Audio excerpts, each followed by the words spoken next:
Good evening, everybody. Let's see if we can get a reasonably quick start. I have a few things to run through at the beginning, but I am really looking forward to doing some Cobalt Core tonight. In fact, I believe, I'm trying to remember, it was the Cobalt More stream, but I can never remember if that was a week ago or 2 weeks ago. But Brace Yourself made my afternoon by liking that video or leaving a comment on it. And I know it's a little thing, but it is important to remember that I have a great admiration for Brace Yourself games, both as game developers, but also as people. I can't say that I have met everyone at Brace Yourself, but I would definitely say everyone that I have met there is somebody who is an incredibly admirable person, in addition to being supremely talented. And they made my trip back to Vancouver very special. And it's worth remembering that the comparison in terms of making it special is that it was the first time I'd been back since I left. And my entire social network is still there. So even with all of that going for, even with all of that going for the trip, Brace Yourself really went above and beyond. And so it feels like such a small thing to point out, but they did give me a copy of this game for promotional purposes, and it is always good to disclose these things. But it's also very hard for me to say that the reason I am playing this game is because obviously I am streaming it because they gave me the copy for promotional purposes, but I am streaming it because I really like it, and as much as I can, I'd like to, show that support. Between Weather Factory and Brace Yourself, among others, there is actually a side of me that, the desire to grow the channel is less to do with drawing attention to myself. Although, let's be clear, right? It's nice to have a successful anything that you're doing. So I'm not going to entirely say it's selfless, but a very large part of any desire to grow, I really do feel kind of comes down to a wish that I could have a bit more influence in terms of drawing people's attention to these excellent games and these excellent developers, because they certainly have all been very generous with their time and with their games. So Olaf, it is always wonderful to see you. I hope you are doing well. I had a coffee this morning, but I also had my tea with coffee beans in it, so I don't know if that counts. I'm actually onto water right now because I have an early morning tomorrow. In fact, I am very thirsty, but I am. I'm not 100% sure how this works, but I accepted a verbal job offer today. So I think this isn't exactly news. I did mention that I would be starting a new job in the new year. So a fair time into the new year. There's a nice long transition period, which largely I requested just so I don't completely sabotage my existing employer, because there's a lot for me to do. But yeah, I am really looking forward to that particular role. It's one I've wanted to do for a long time. And this was sort of the first official step towards achieving that. And then, I still need to, I'm assuming nothing really becomes official until you sign a piece of paper, but I think that was the first step towards the piece of paper. So anyway, let's take a look. I should mention there's a few really good people streaming online right now. It's a bit weird to do this at the beginning, but I may not remember to do it at the time. So let me just take a quick second here. And I originally wanted to stop by and say hello, but I also wanted to try and get started. I knew I wasn't going to be streaming at 7 on the dot, but I at least wanted to start as soon as I could. But I noticed that Prosciutto Fist is on playing Cult of the Lamb, and Prosciutto Fist we hosted not too long ago. Well, well, well, look how it's time to play games. Indeed, games that are not Warbringers of Angrul. For those of you who don't know, Vanguard Master has released his game into early access. I did get a chance to give it a shot myself, although probably only about an hour of gameplay, which I shared with him. Now, he can, of course, sell his game perfectly well to you, but it is a strategy game with sort of a tactical component. I wouldn't exactly say Total War. The better analogy would probably be Mount and Blade. But one of the things that really struck me about the tactical layer for the game is just how very well wrought it looks. Like it's an Unreal Engine game, and normally when you think indie, you sort of think it's a very lo-fi or very stylized art style. And I do know a little bit about Vanguard's start, kind of his original plans for that particular game, and I sort of know why the polish is in certain areas. But one way or another, it's one that we've been talking about for a while. I know he's tried to do a crowdfunding for it. I know he is still continuing to develop it. So I believe the intention right now is to support the continued development of the game through selling it through early access. Obviously, he's got a tough window in which to release it because, the holiday season has a lot of people trying to sell people some games. But obviously that is a huge milestone for a lot of people. Certainly there are a lot of people who who talk about making games but never do it. Vanguard has delivered. And I know you've got your own Discord kicking around. I don't know how many people have picked it up yet. I'm sure probably fewer than you want, but I'm hoping enough to keep you going. Okay, I'm not sure what your expectations were, but I'm happy to see double digits at least. I actually think that probably, I don't think it exactly outdoes your Kickstarter, or not your Kickstarter, your GoFundMe, but I'm very pleased to see, yeah. And yeah, so it sounds like your wish lists went up. I mean, I think probably the wish list thing tells you something that you already know, which is people are kind of looking at that price. You're like, well, it might go up, but I kind of want to see how this thing sort of shapes up. And that can be useful in its own way. Although obviously you still need that money to finish the game. So obviously, on my own end, I would definitely be looking at like what are the things that I did to sort of promote those wish lists?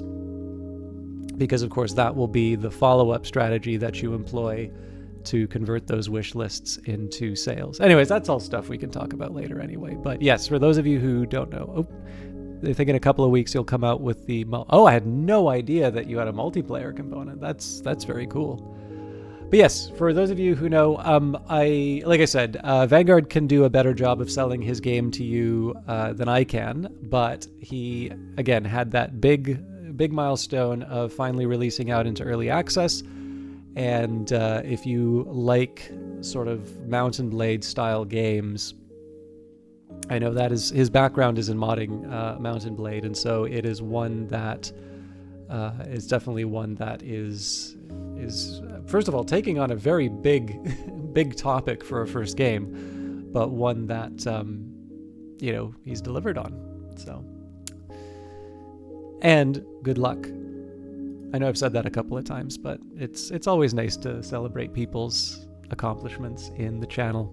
And I don't know about you, you've probably got a hint that I've been skirting around a new job, Vanguard Master, but I did the verbal offer today, so yeah, no worries. I mean, the one thing I don't want to do for you, Vanguard Master, is turn around and like tell everybody who's watching, oh, you absolutely have to buy this game. Because if somebody goes and buys it sight unseen and they don't like it, then you get a negative review, which if you don't have any reviews is devastating. But I do think it's really important to communicate just how hard you have been working on this thing for so long, and make sure that you play it longer than 2 hours. Yes, well, I mean, this is one reason you'll notice I haven't put a review on your. It is. I'm sure Vanguard can deliver a link in chat. But yeah, no, it's just one of these things where even for myself, right, I don't want to put down a review until I've actually had the time to speak to the game's qualities, because so actually Vanguard can Vanguard can spill the beans if he wants, but I'll just tell you one of those hours. So because this is a game, sorry, I know we're here to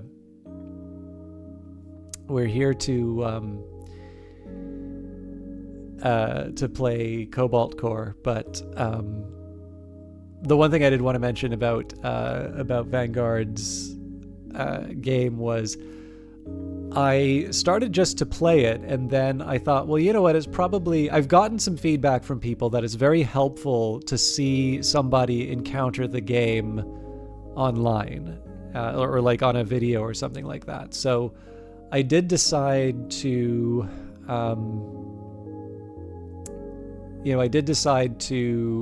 set aside some time and record my session.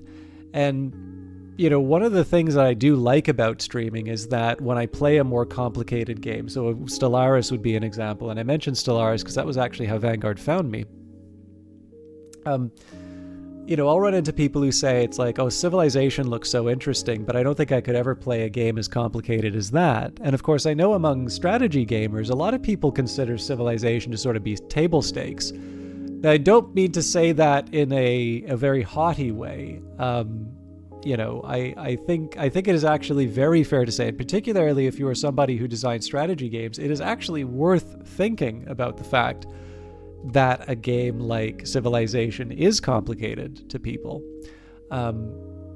because then you can make a strategy-oriented or something like that game which is built for a more general audience, and then you wind up with something really nice like a Cobalt Core or an Into the Breach.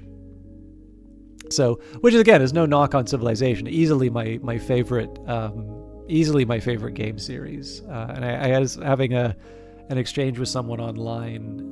It's a game developer, and they said they thought Sid Meier is the greatest living game designer, and I definitely believe that as well. I don't even necessarily think that's close. In fact, I definitely feel Sid Meier is a very, very special and unique game designer, and I hope he has many more experiences to offer us.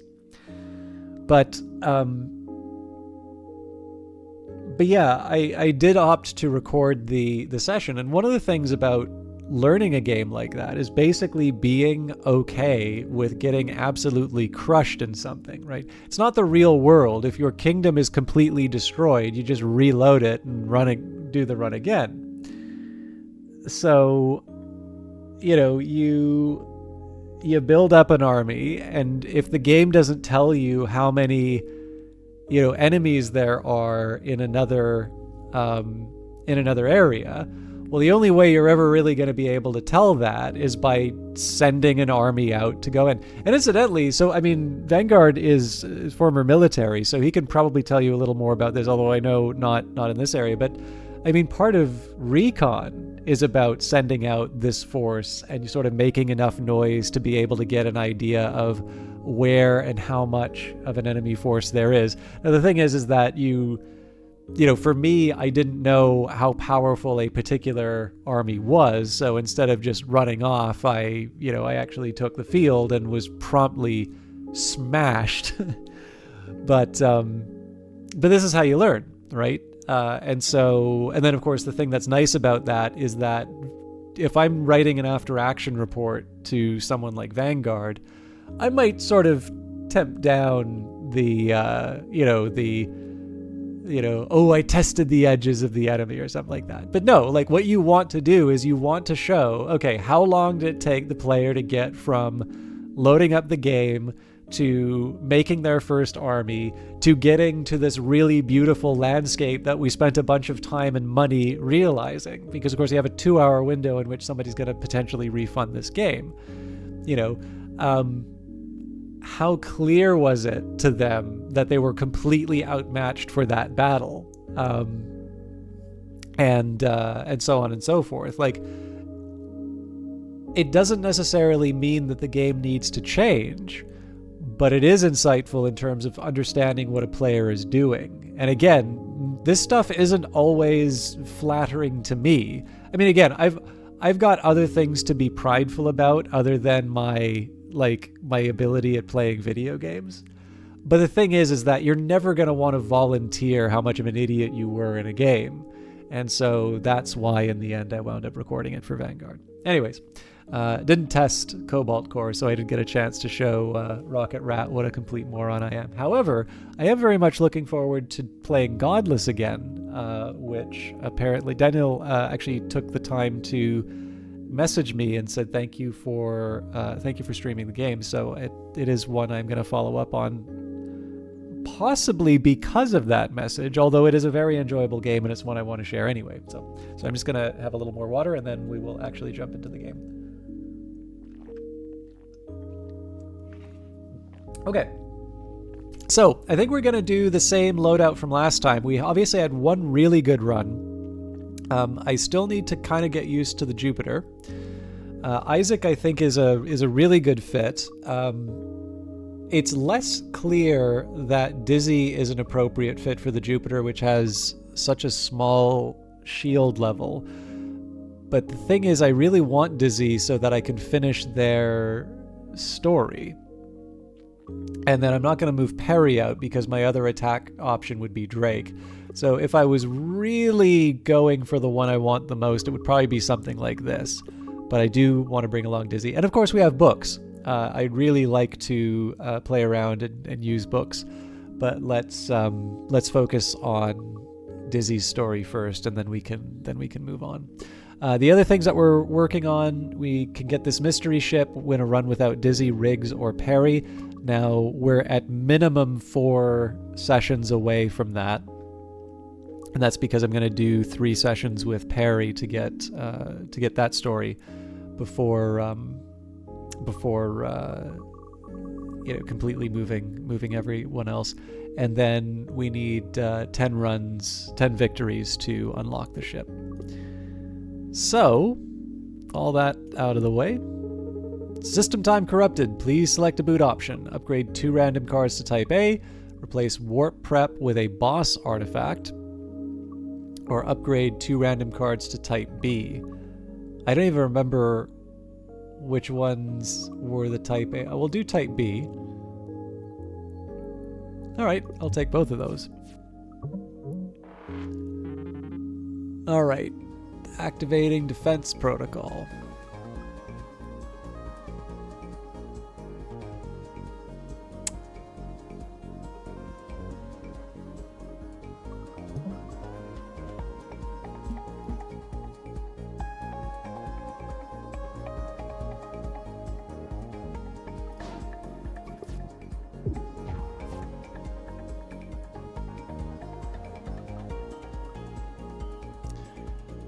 Well, this does nothing for me.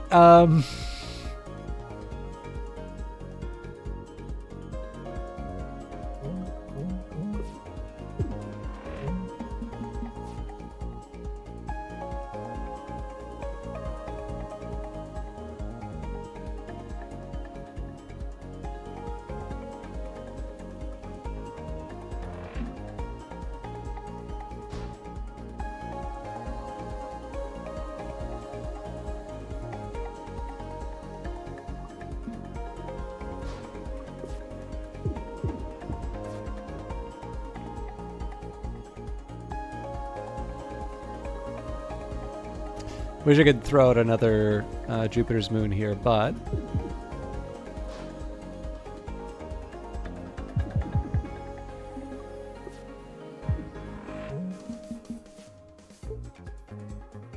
okay.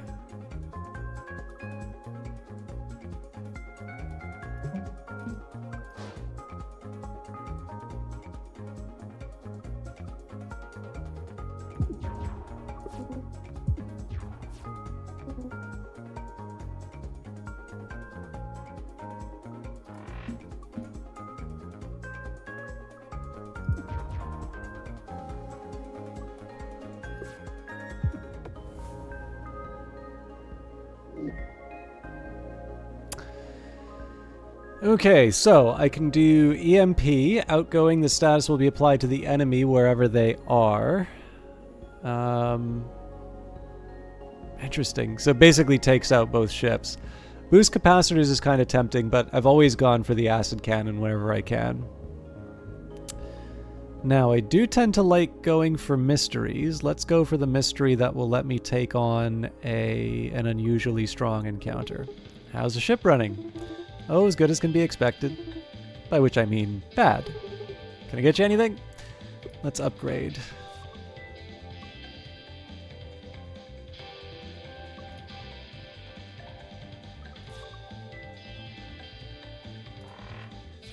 Sophia! How you doing? Folks, I get another chance to shout out Sophia. Sophia is a very long-suffering mod of Dendrians who is quite a talented Australian broadcaster who... Was I wrong in saying that you're more of an RPG player? Because I think we talked a lot about my time at Sandrock, but I actually can't remember what your main game is, because I think I've only ever seen you play Sandrock. Well, and a few others, but this is maybe your chance to tell us... This is your chance to tell us who, or what your main game is. Not that Sandrock is something we're looking forward to getting rid of. You play all sorts, no main game, variety, cozy streamer, I guess. All right. I know also made an effort to stream Book of Hours, but I think the key mailer requirements were something like 707,777 concurrent views or something. I believe it's Nucurium. I know, it's a name I keep seeing on Twitch, probably because but I may be pronouncing it incorrectly. Nucleum.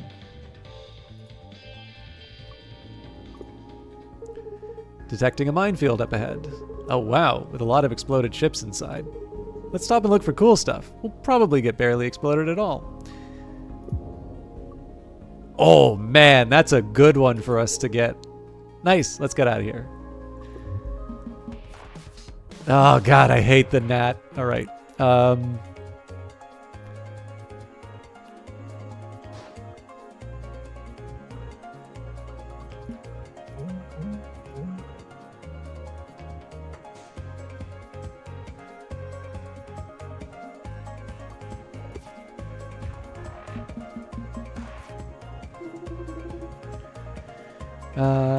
Okay.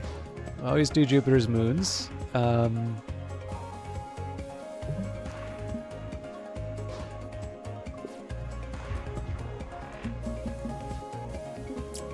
Okay, so...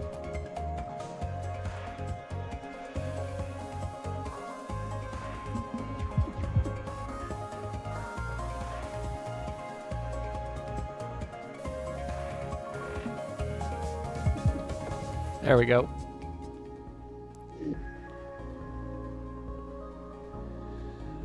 Now this is one that I haven't seen before. So launch an object from a missile bay and attack. One drawback behind this is that I very often have a drone in front of me, so the feint may be more appropriate, but I am going to try the missile shot here. Okay, so Spike is pretty much designed for the type of setup that I have here.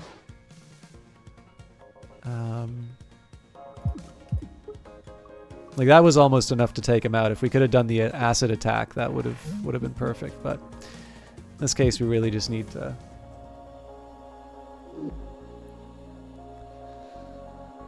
All right, and I think I'm gonna go for the extra battery. Now, the Piercer doesn't really do anything now because we already have the piercing attack through Isaac. Dizzy's attacks deal +1 damage, or the heal booster. Yeah, let's do the... I'm not exactly looking to do the extra damage with the photon condenser, but, you know, what else am I going to do, really? So, we've got the shield reserves, permanently gain +2 max shield on pickup.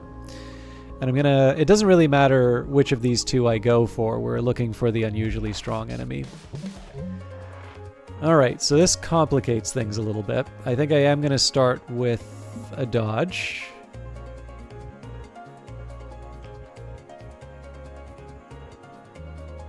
Well, I mean, basically this gets taken out no matter what.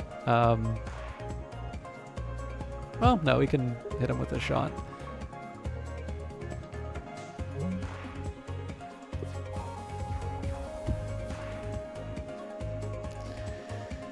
Okay, so they're going to be boosting their shields, which we're not too worried about here. So this would have been a perfect time for me to use that missile shot, actually, but let's go with the block shot, then the lunge. Okay.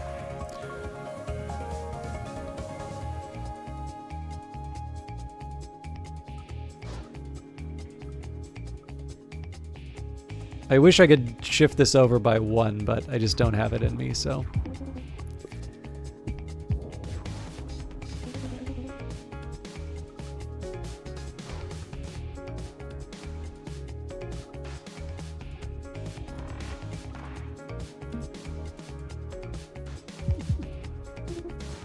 So we're gonna get hit again, but that's life, right? Oh man, I don't have any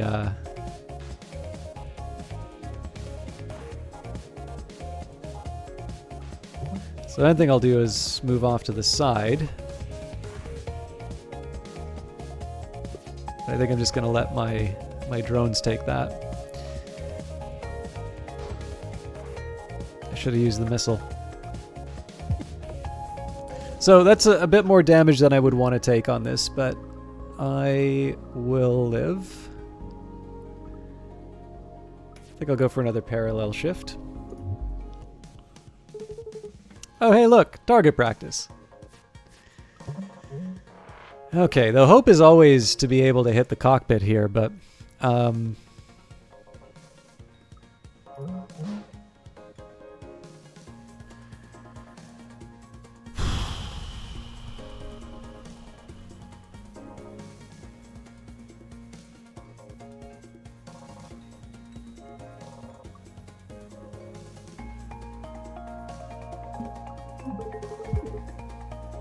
Yeah, I know I can target the brittle part.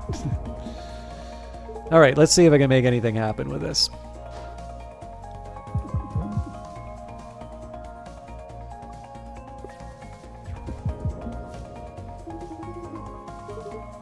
Okay.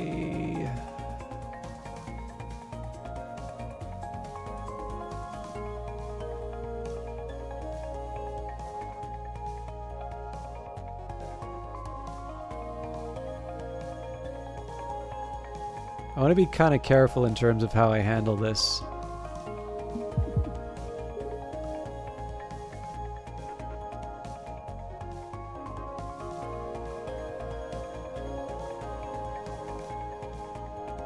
I'm pretty sure this is game over. Oh, see, yeah, this is definitely game over now.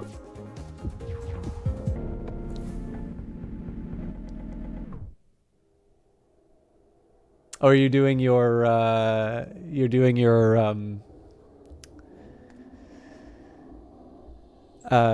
review? So I don't watch a lot of Twitch, to be honest, but you appreciate video contact as much more as you posit. But Chalk has been an outlier. In fact, your Twitch wrap-up is pretty much all Chalk. 368 Chalk hours, 79 crit roll, which I'm sure Takri contributed to, and 34 Fextra Life. I was very surprised to find out that Fextra Life was a Twitch channel because I always associated them with like Dark Souls guides. But thank you for your dedicated viewership, Algrins. It is appreciated.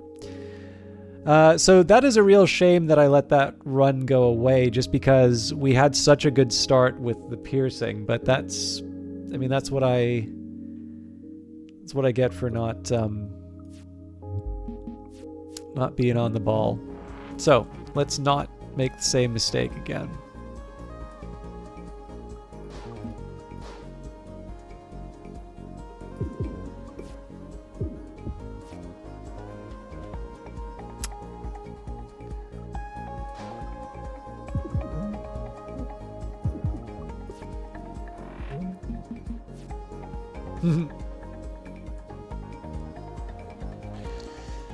Yeah, is that some kind of Biochoc clone?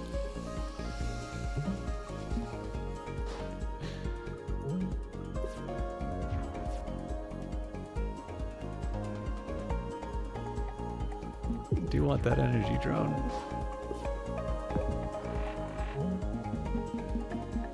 Oh, you jerk. Alright, how the hell do I even manage this?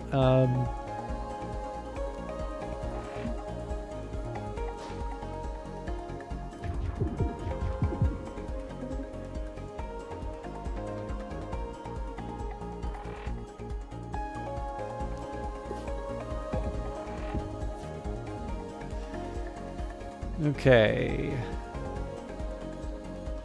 I could probably finish this off. Well, I need to make better ways to spend them, I think, is what most people are subtly implying. But also, it's not chalk channel points, it's system stock.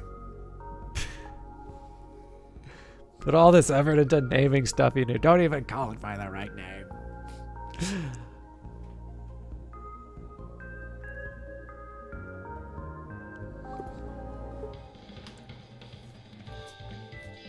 Heart rate monitor so you all can know how spectacularly unhealthy I am. I'm tempted to upgrade the multi-shot at this point. I don't have too many options here.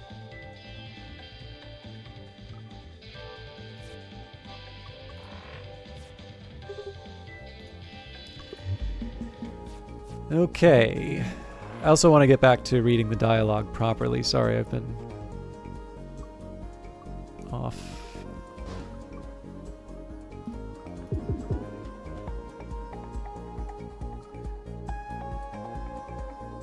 Yeah. I guess I can avoid the damage this one time. Okay.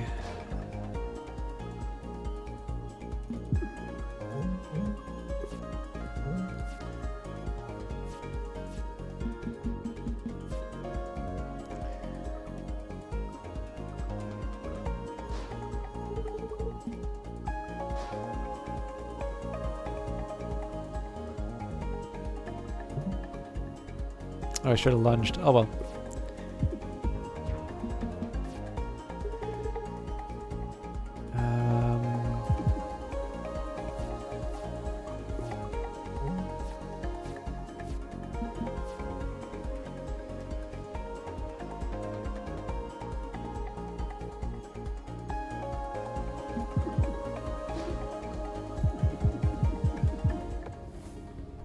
I really like it when it when you can get a couple of those loaded up.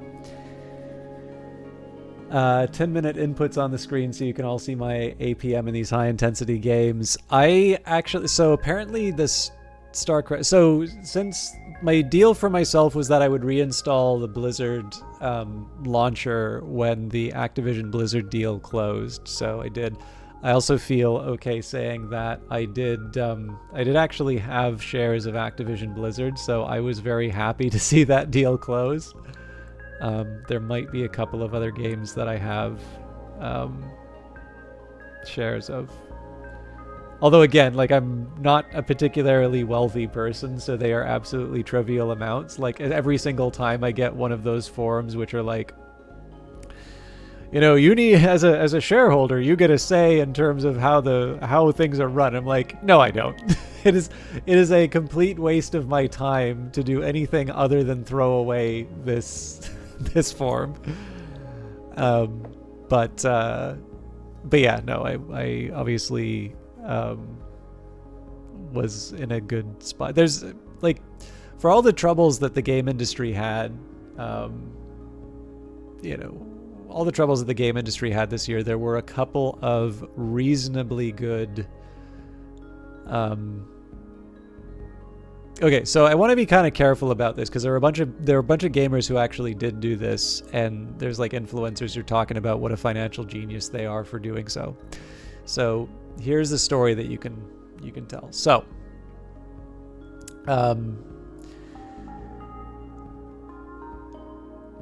companies have, like, I won't say acquisitions are announced all the time, but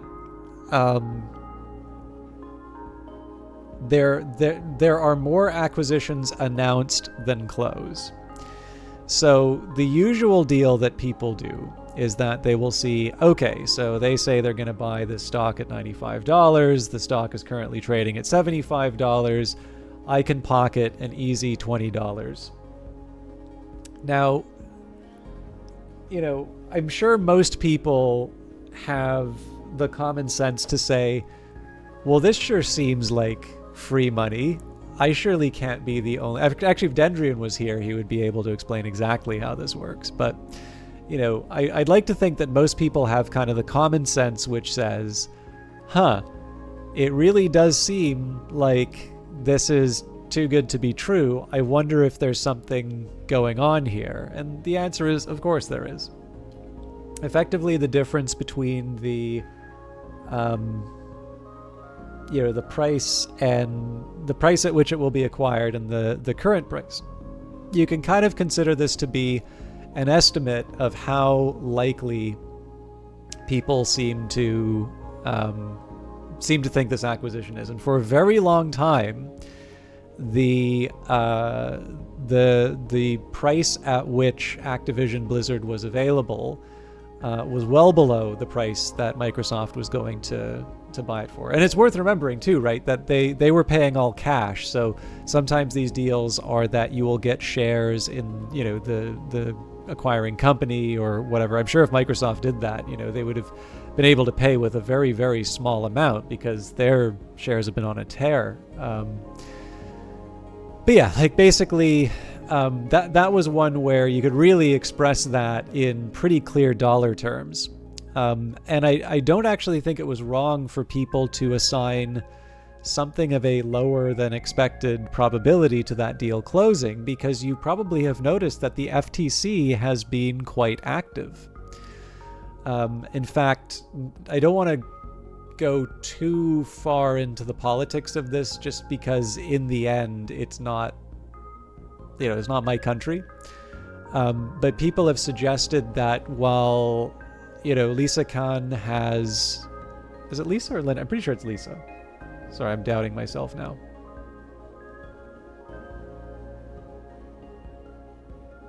Lena, my apologies.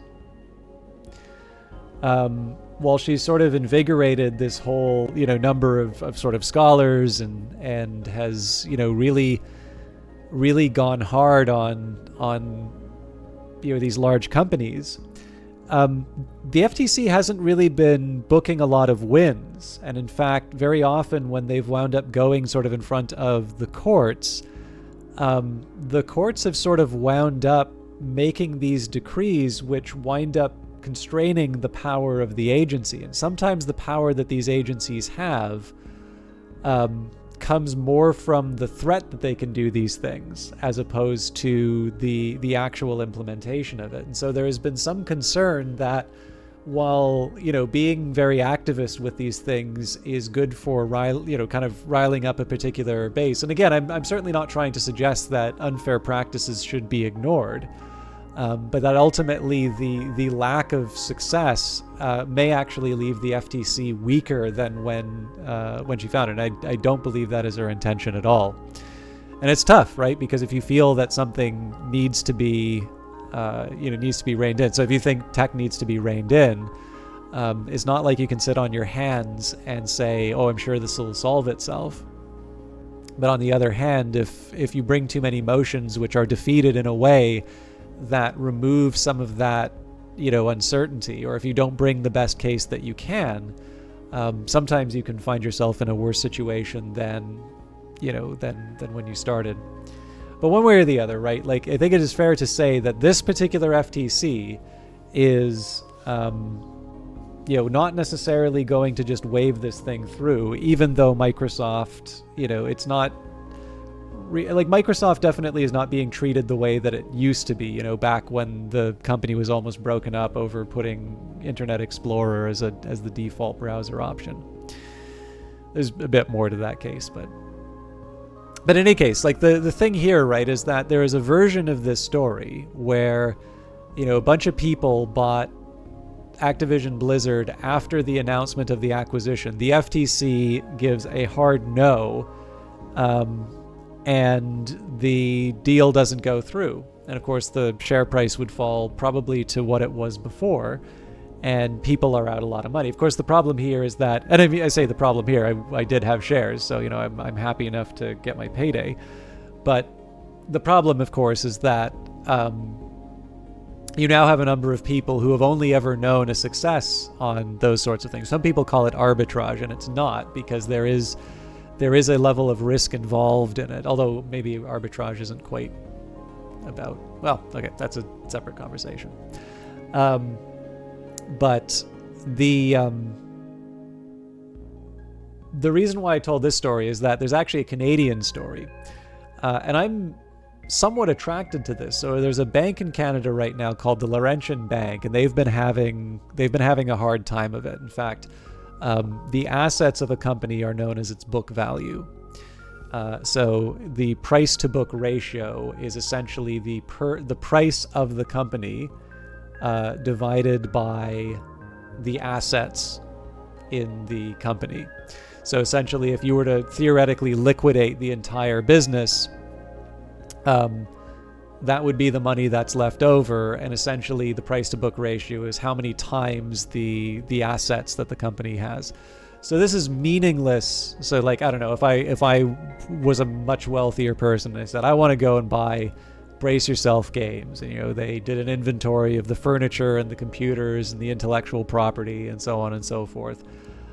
Chances are whatever price would be agreed on would be a very high price to book multiple, because so much of the value of Brace Yourself Games is not necessarily in the office, the office furniture. It's in this very talented group of developers, and of course the publishing arm is responsible for finding and supporting a number of games. But so much of it is this intangible element. And so generally, if you look between sectors, a tech company compared to a bank, you're going to get different values.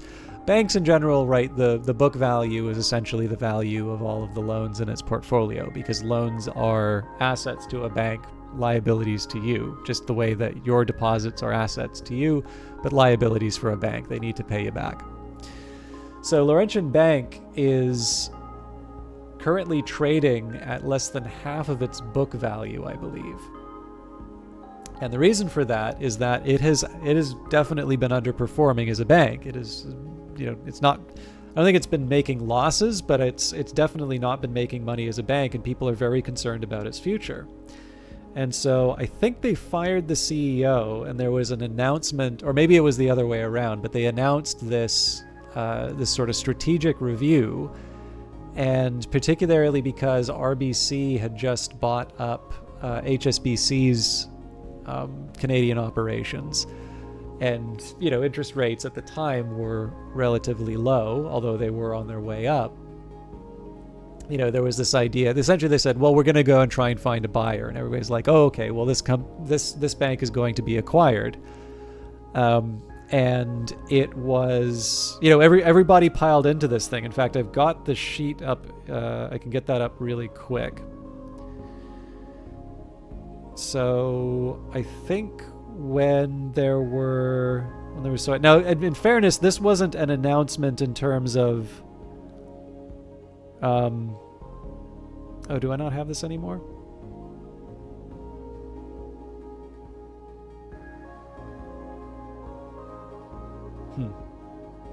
But anyways, very similar to news to the Activision Blizzard thing, right?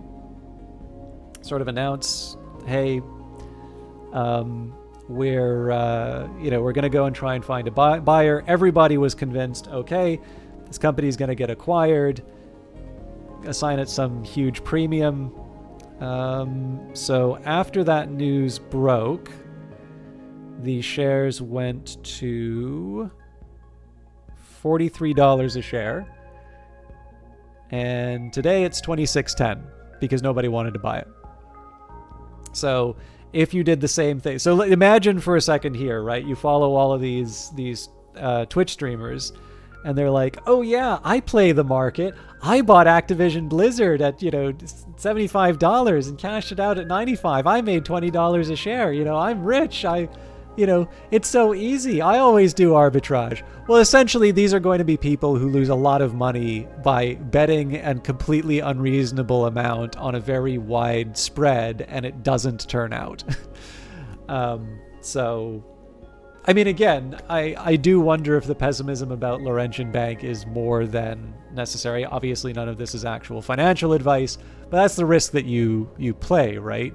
That's the risk that you take on. So if you say it's like, oh man, it's worth less than half of the assets, surely if we just liquidate this bank, it can unlock even more value. Well, okay, all well and good, but you need to find a buyer for those assets, and if it turns out they're a bunch of troubled mortgages, you're suddenly going to find that maybe half value was actually a very optimistic value for that entity. And banks are not exactly easy to value, right? Like, you can look at a balance sheet, but you actually do care about what the underlying assets are. If you haven't figured that out after watching, I don't know, The Big Short or Inside Job or, any number of films about I don't recommend, people like The Big Short, but I don't find it as educational as it claims. But yeah, no, like if you haven't figured out that just because a bank puts something on a balance sheet and says it's worth a certain amount, that doesn't necessarily mean that that's actually true. Go on. Well, okay, so bank versus personal was the biggest hurdle for you when you were learning bookkeeping because your understanding of debit and credit was basically backward. Yes, for sure. It sounds like a system that can be abused, amounts in acquisition, sell shares. Oh no, it's not happening, but thanks for the cash. So in the case of the Activision Blizzard, announcement, there was basically a big fee that Microsoft. Well, I suppose in this case it would have been to Activision's benefit. Would have been to Activision's benefit in this case. But yeah, so essentially Microsoft would have paid a very large amount to Activision Blizzard if the deal didn't go through. And usually there is some kind of breakup fee for one side or another. In the end, there is a question of credibility, right? So in the case of Laurentian Bank, in the end, the pop in share price was, a function of the strategic review. But if then they start issuing new shares at this inflated price, people are going to severely doubt whether or not the acquisition is actually happening. Like, you don't normally issue new shares when you're looking for a buyer. And so as a consequence, it is very likely that if you did try to do that sort of a sale, the problem would be that you would probably see your share price go down in response to people realizing that you're trying to get away with something. But that's assuming that people are paying attention, right? I did just talk about a bunch of retail investors who, say, oh, I like video games. Oh, look, Activision is trading for less than Microsoft wants to buy it. The thing I was actually worried about with the Activision Blizzard one was not the FTC, but I don't think Bobby Kotick particularly wanted to sell. I think he had to sell. And so once Activision Blizzard was sort of showing more signs of life, that it wasn't quite in the desperate situations it was when it was about to be acquired, I was actually very worried that he would try to make the company independent, or basically allow the deal to fall apart. Because Activision Blizzard had been I think it was the subject of a takeover, or there was a merger of some kind. And I know a big deal for him was to stay on. So, anyways, I am not good at this stuff, so I wanted to try and speak in very general terms. I know this is Cobalt Core related, but no, you're right, Selfea. Like, there definitely can be problems if people are not paying attention. Like, you can, it's one of the oldest tricks in the book, right? The pump and dump scheme. You hype something up, you find the greater fool, and you sell it off. And there's a whole bunch of different variations on it, but it is largely the same form. The big thing in terms of those components are that in the end, you have executives who are accountable, you have regulatory authorities. These are the sorts of things where there's a lot of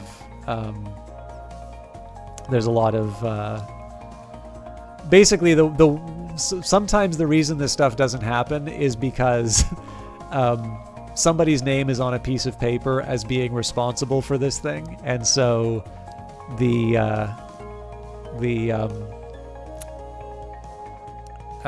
like they go to jail or they suffer a very big fine if they try and do stuff like that. Jumbo says, I'm good at this.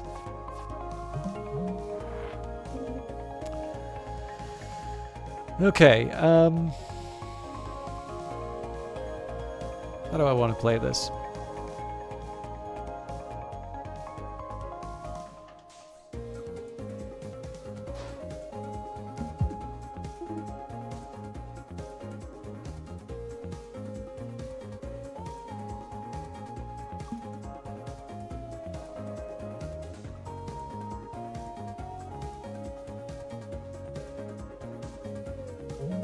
I'll still take 1 extra damage, but...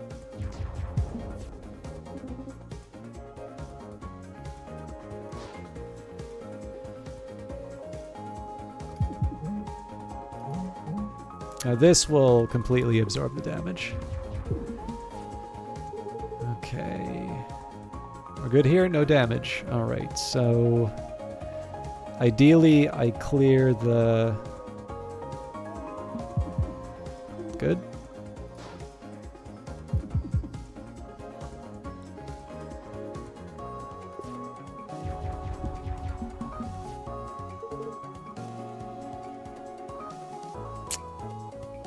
I wish I had something to shift everyone over, but in this case, let's just let them have it right in the middle.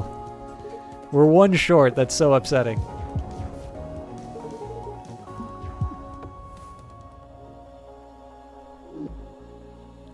I know I've been very chatty today, but I did get a new... I did write a new article.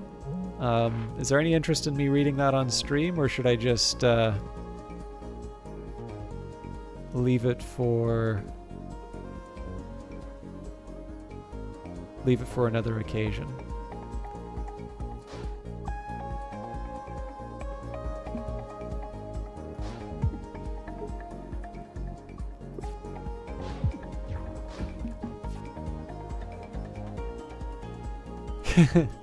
I am normally chatty, but I try to at least do a little bit of gameplay to match the chattiness.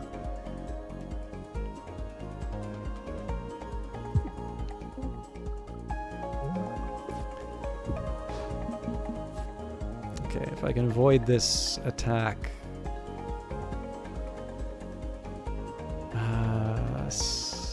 Well, I can avoid it in an unconventional way. Still gonna get hit by the... Alright.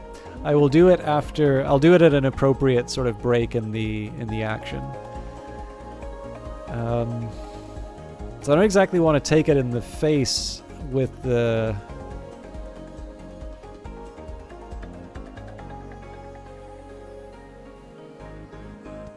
Well, I don't have any attacks that I can do, so we'll parallel shift. Oh no, I'm a moron. Okay.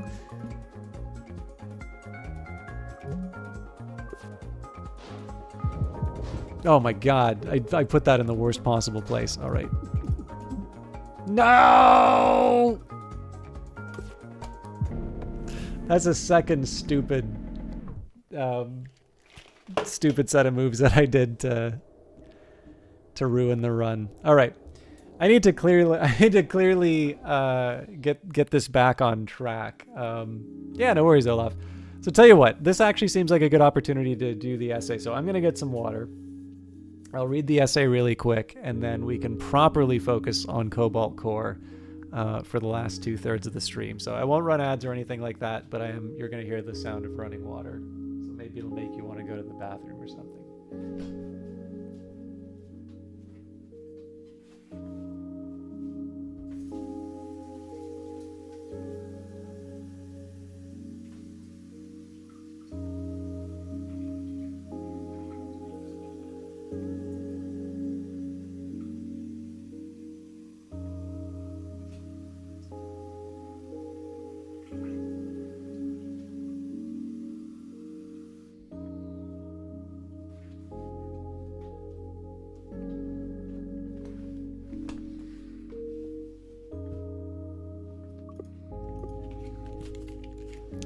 Okay, I'm going to switch this to just chatting for a really quick bit. It's not a particularly long essay.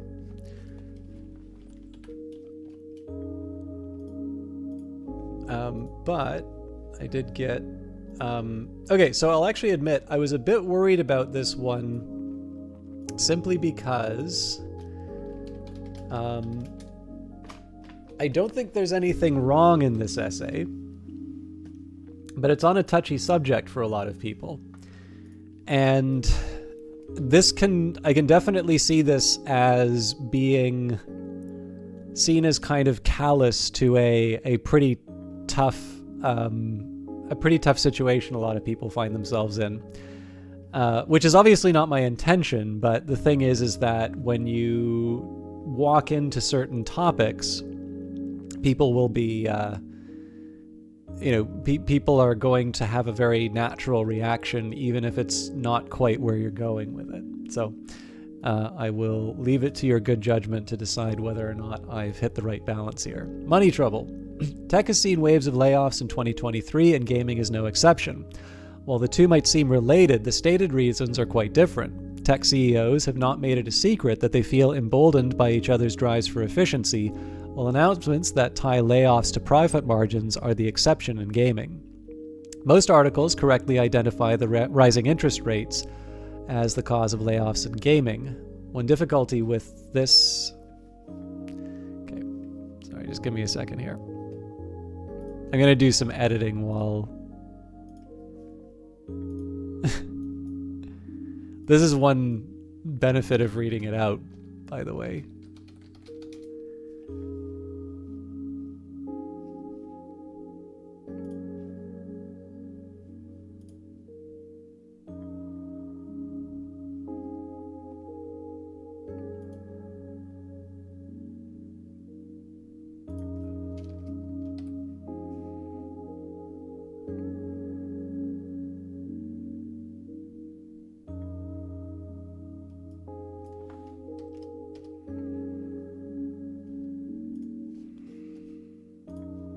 Okay, I'm not going to completely reread it the whole time, but tech has seen waves of layoffs in 2023, and gaming is... I will start from the beginning again here, just because I had a small interruption. Oh, I should probably bring this back up on the screen. Tech has seen waves of layoffs in 2023, and gaming is no exception. While the two might seem related, the stated reasons are quite different. Tech CEOs have not made it a secret that they feel emboldened by each other's drives for efficiency, while announcements that tie layoffs to profit margins are the exception in gaming. Most articles correctly identify rising interest rates as the cause of layoffs in gaming. One difficulty with this explanation is that it assumes a familiarity with monetary policy that can't be taken for granted. It's a bit like explaining that things fall down because of gravity. Things do fall down because of gravity, but a listener who is unfamiliar with gravity has no more understanding of why things fall down than when they started. This article is a summary of why interest rates have caused the layoffs we have seen this year. Interest rate basics. Interest rates can be thought of as a price for money. Everyone has either too much or too little money at any given time. A person doesn't need the amount of money required to buy a car right up until the moment that they buy a car. We need a mechanism to get the money from the people who have it to the people who need it, and, like many things in society, we allocate it through a market. How do you pay for money? With money.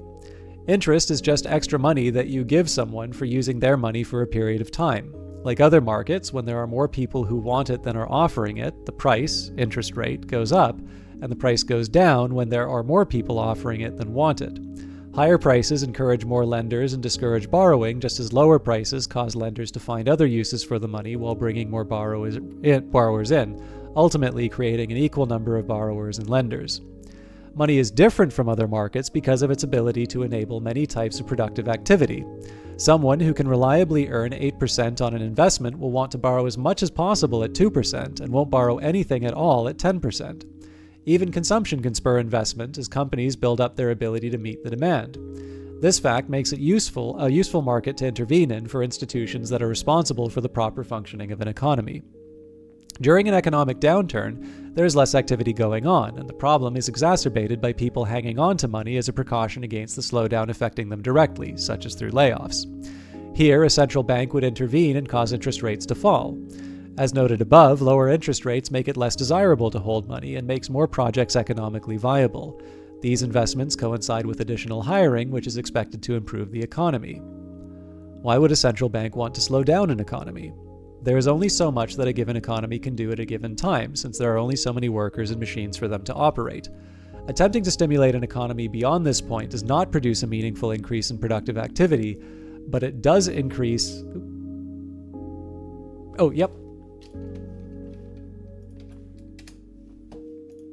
Why would a central bank want to slow down an economy? There's only so much that a given economy can do at a given time, since there are only so many workers and machines for them to operate. Attempting to stimulate an economy beyond this point does not produce a meaningful increase in productive activity, but it does increase the demand for the goods and services the economy is already producing, causing prices to rise. Most people are familiar with this concept through its name, inflation.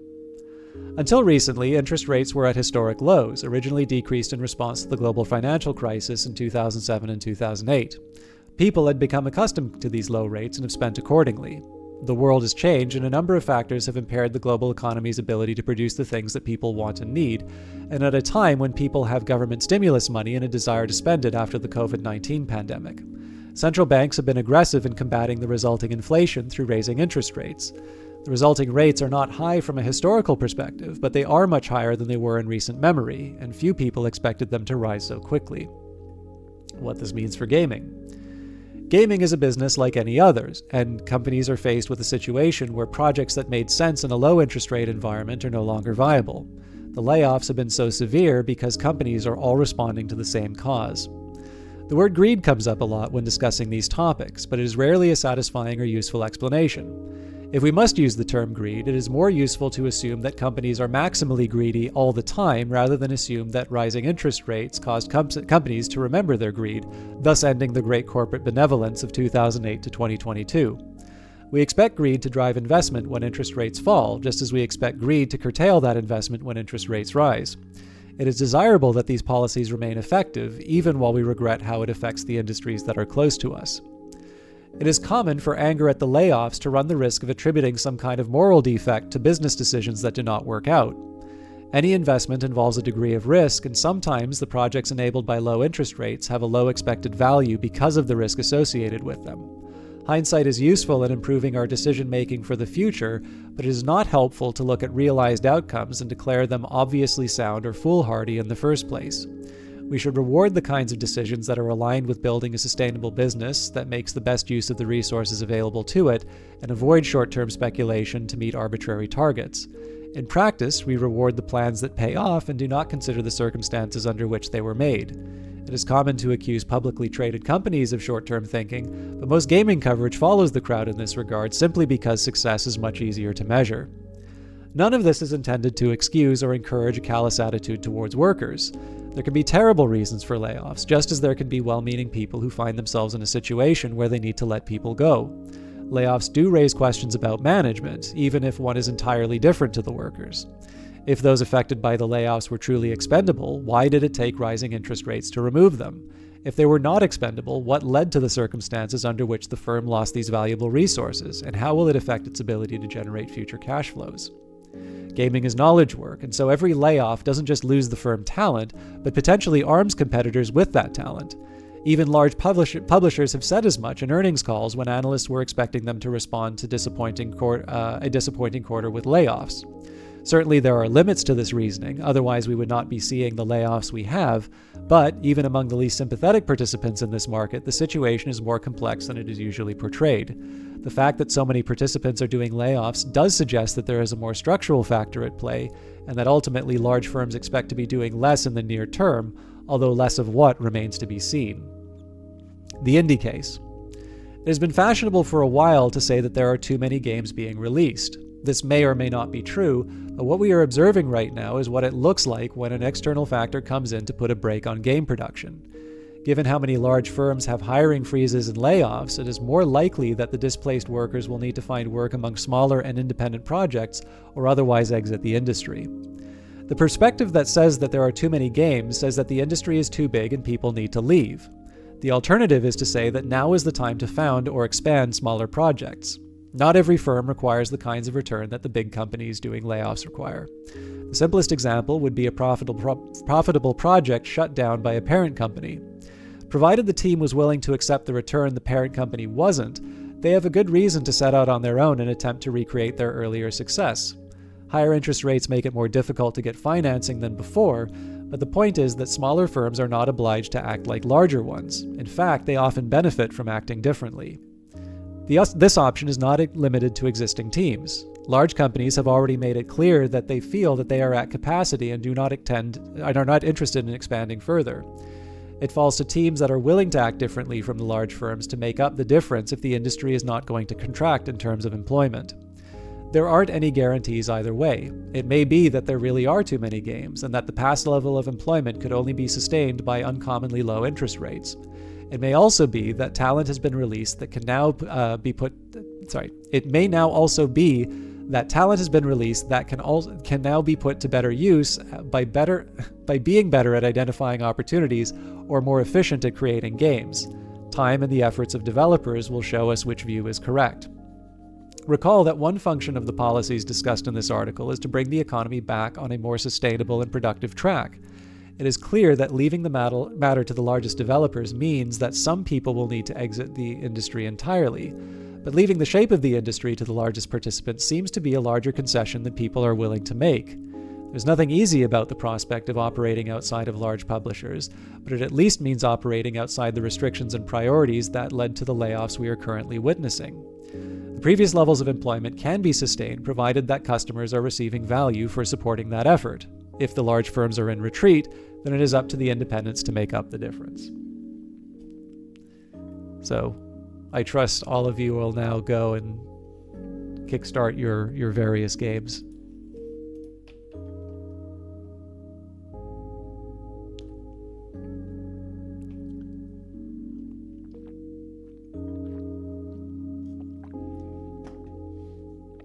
But yeah, like I said. Hey, Dendrian! Dendrian also gave me some nice feedback on the blog. Feel free, if you want to raise some of the comments that you did before.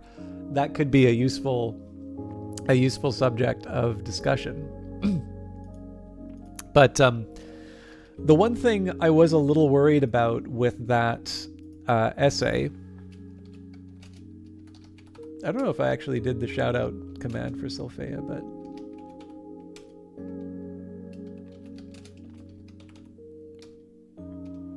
there are two broadcasters you can check out. Not you, Vanguard Master.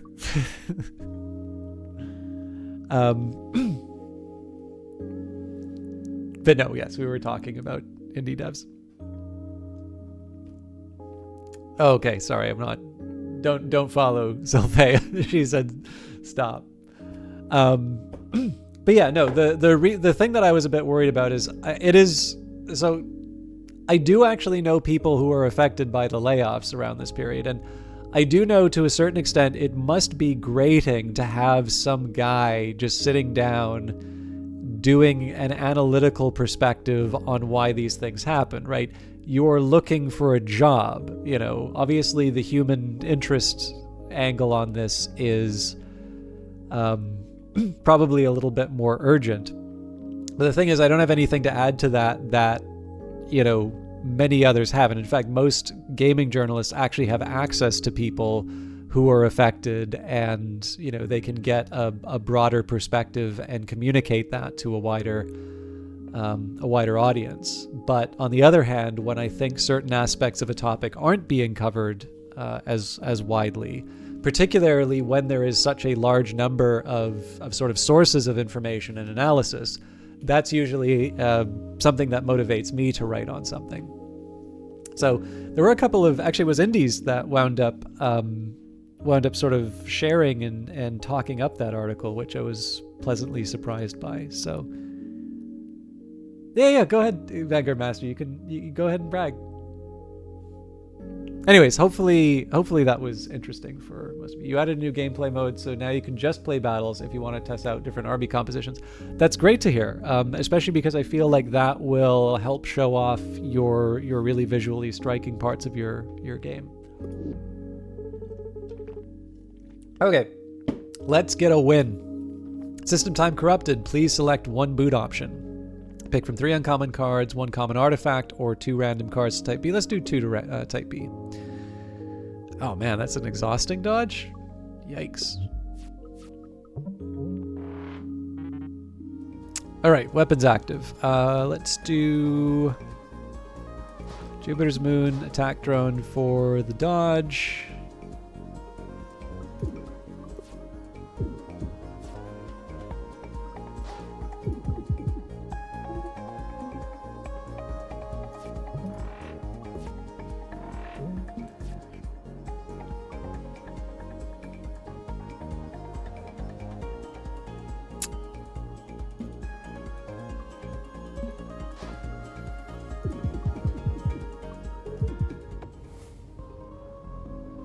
Hey, thank you, Lord Gloom. And how are you today?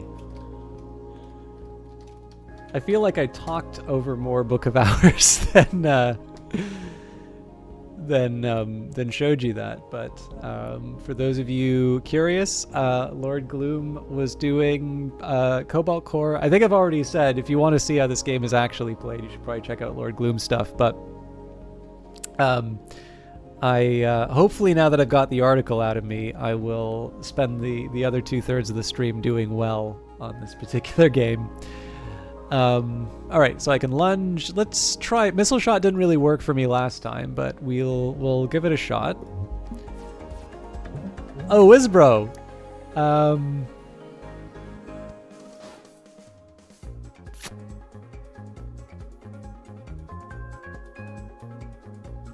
I think I'm just going to go for the blocks.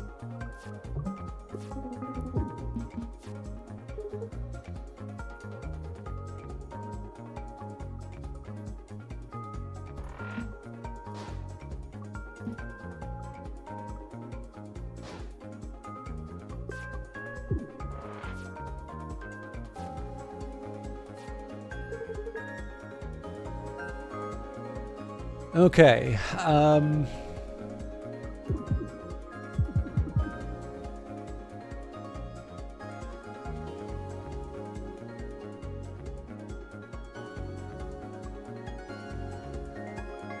If I move, it's just going to go straight through the ship, so I think we're going to leave it there.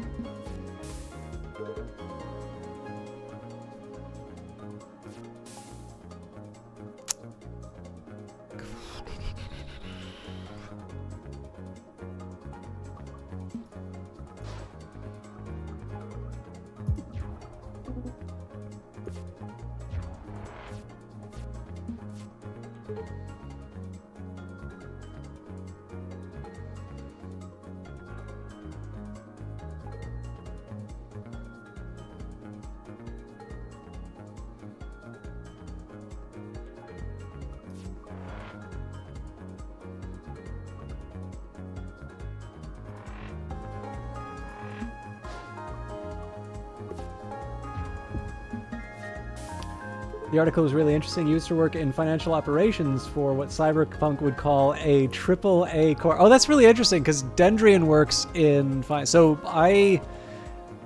here's the thing. I don't have a background in finance. I am an economist, but the thing is that like the only thing I really know about financial statements is effectively self-taught. So like I don't, you know, it's not like you can't learn this stuff on your own. But you know, the funny thing is that, you know, if people know you know econ and, you know, they think you're somewhat bright, you know, they'll ask you stock market questions or whatever, and it's like, I don't know, like it's I kind of work with something different. So obviously the effort there was to try and explain, you know, monetary policy and the sorts of decisions that lead to the sorts of outcomes that we're looking at. But it's hard. Like it's not.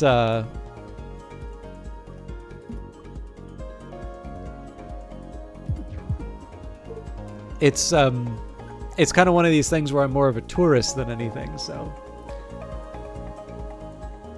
They only taught you so they could exploit your talent. Yeah. So between, I think, Sophia, Dendrian, and Lord Gloom, we actually have the beginnings of a fairly decent boutique investment firm here. So.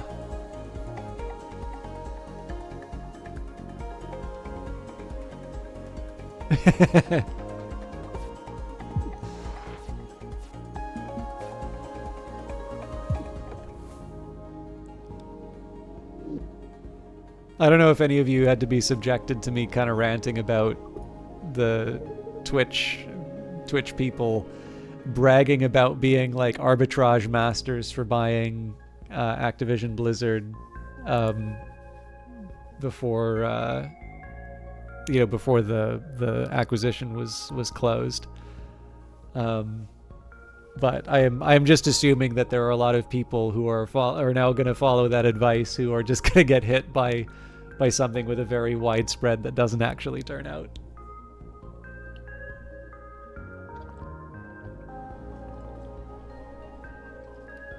I'm picking up a distress signal. Wait, nope, it's a pirate. Why is it always a pirate? Hey, give me that artifact or else. No.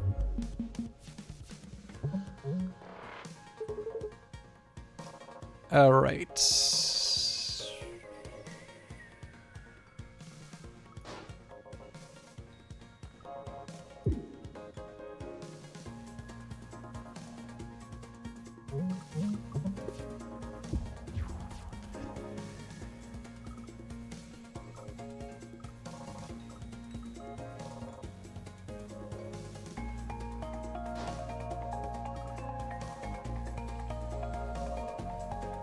I'm not sure I want to give up all of my... I don't think I want to give up all my jumps, so we'll just...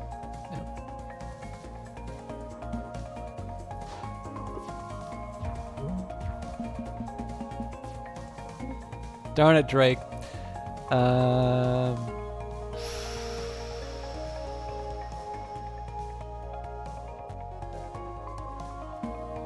This is the wimp's way of doing it, but...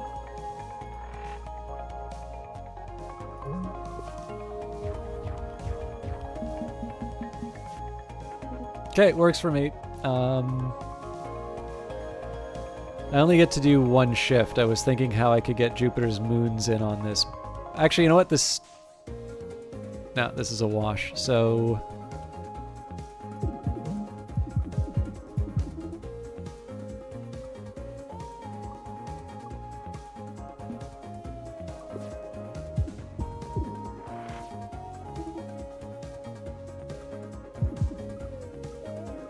Guess it doesn't really matter.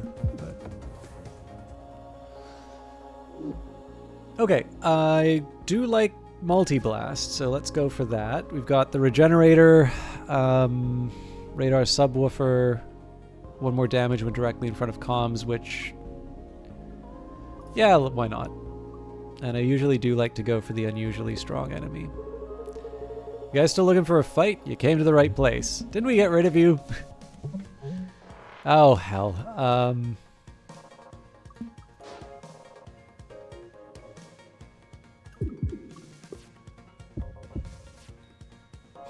Of course.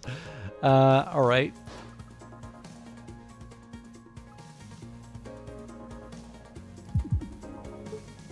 This is gonna sting, but...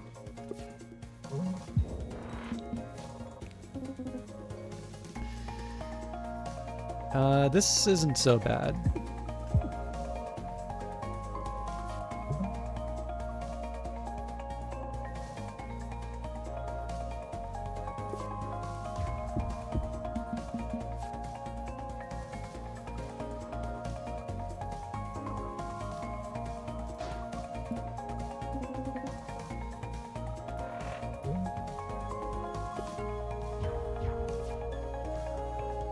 All right, I mean, it's not great that I'm just giving them their free shield charge, but what else am I really going to accomplish? So, shields don't hurt. I think this just destroys the asteroid. I don't think this actually deploys the drone, so we'll just end the turn with that. Okay, technically doesn't hurt me, but it also doesn't help. Well, let's just keep... There we go. This is going to have a third backup ship, Dendrian. I do like the idea of front-loaded blast. If we can spread that across a bunch of Jupiter's moons, then we're in good shape. First time you lose hull... No, we're going to do fracture detection again. Okay, this is the guy we lost to earlier in the stream. Still Jupiter's moon, and I think we'll do the total of 4 damage.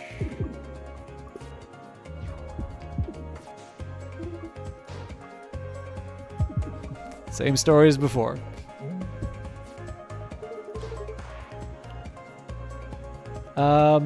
Well, we can still fire this one. It doesn't hurt. Well, we have the fumes, but...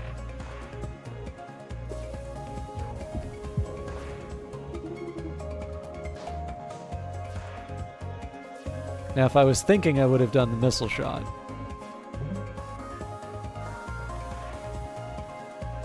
I can still do the missile shot.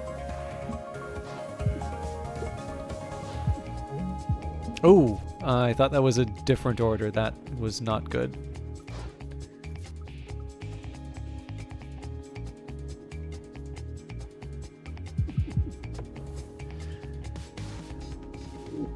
Alright, this is going to cause problems. I will do overpower. So if I'm smart, I would go to the repair yard, but then I would call myself a big old wimp. Brimford, salutations. Y'all looking for smuggling work? Wow, that's direct. I just need someone to hold on to the stolen artifact for a jiffy. Be offered a random artifact or 75% chance that something bad will happen or no. Sure. There you go.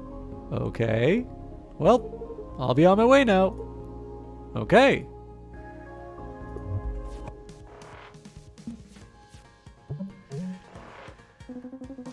Let's find that brittle point fast. Couldn't agree more.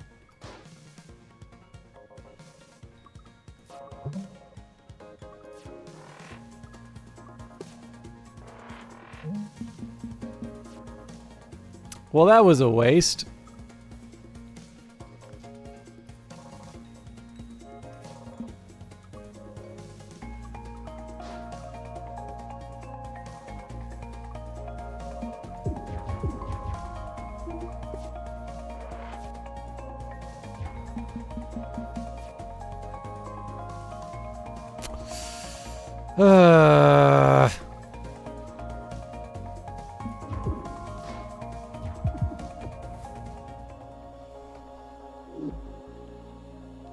Definitely acid cannon.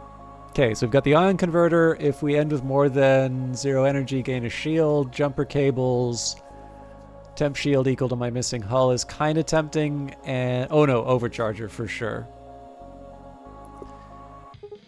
Meowdy! Not in front of everyone, please. Can I get you anything? I am again going to be a complete lunatic. No, I'm not. I'm going for the hull. Patched up.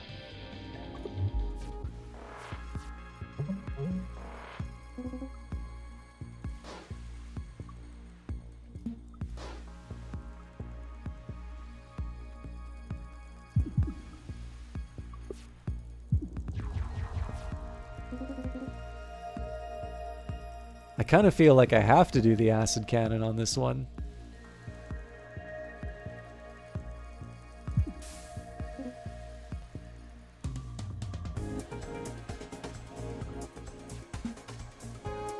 Don't think that really helped anything.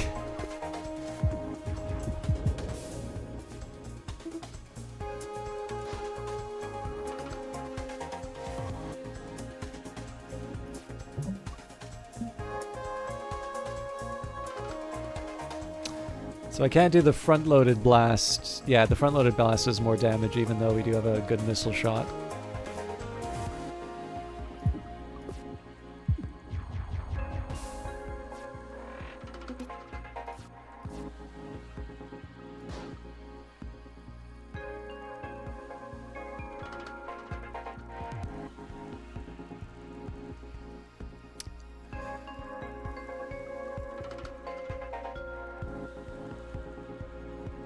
it's better if I just move to the side like so. Hey, we found the weak spot. Okay, so parry is a shockingly good one against certain enemies. I think I prefer that to weaken hull. And we don't have much of a shield, so yeah, parry's the call. Remove 3 cards, high frequency intercom, dizzy burst. I think we're going to do high frequency intercom. Cat, I've been analyzing these crystals some more, and they resonate at the same frequency as the cosmic background radiation of this pocket universe. And each loop, that frequency is increasing exponentially. Is that good or bad? I don't know. But it suggests that these loops aren't infinite. They have to have an end. Okay, do you need to hold that crystal while explaining this? Yes.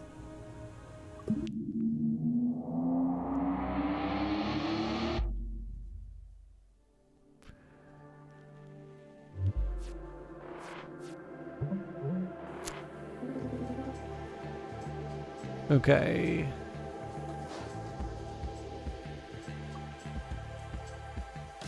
I think multi-blast is still the way we go.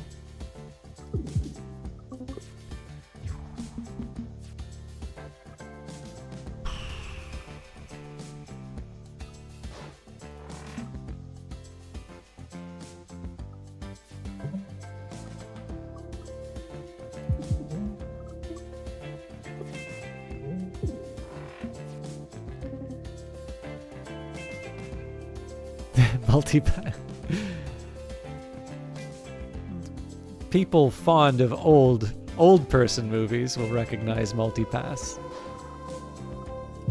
Not old movies, old person movies. There's a difference.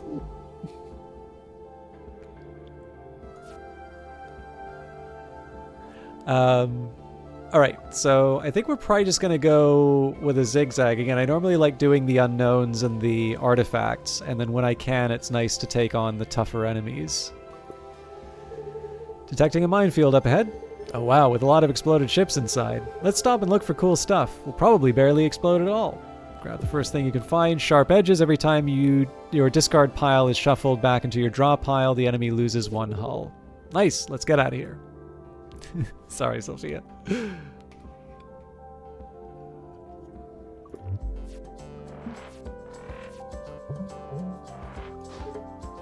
I don't know if I can do the escalate and overpower.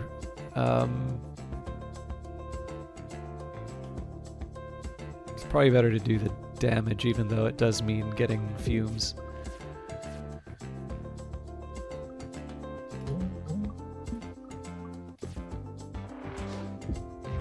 Ah, yes. The missile. All right, that complicates things.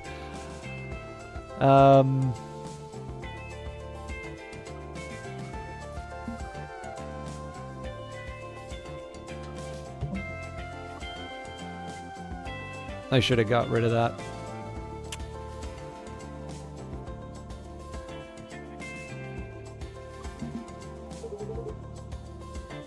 Oh, are we just leaving?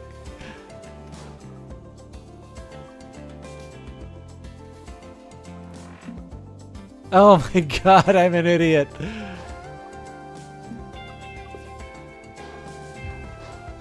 Alright, I really need to pay a little more attention to what I'm actually trying to do in this.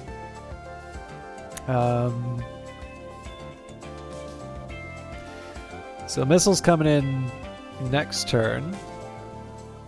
Let's at least try and do some damage.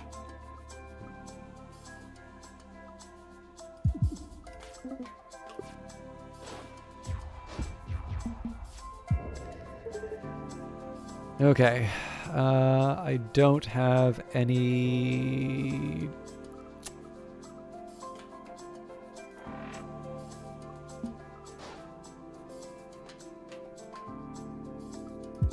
Well, the temp shields will at least save me for a bit.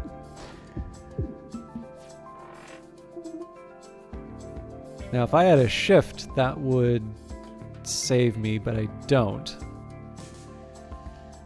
And I can't end this fight right away.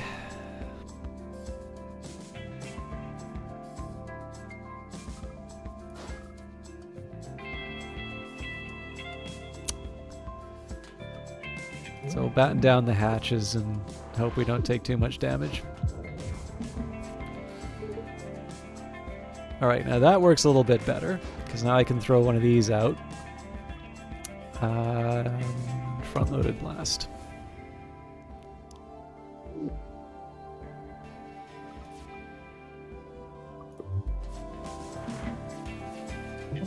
Alright, Stardog, what do we got?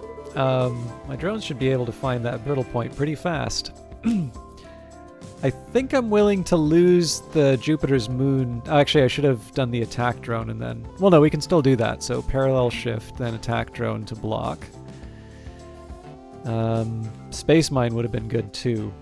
That would have been more sensible than the attack drone, actually, because I can't do anything else this turn. But at least we found the weak spot, and we got nothing. All right. Okay, so...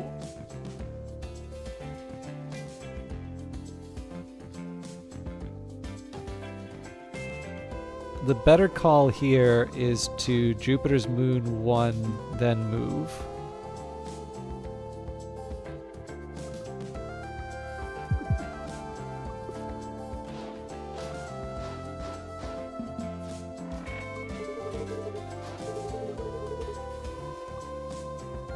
Okay, I gotta come up with something pretty special now.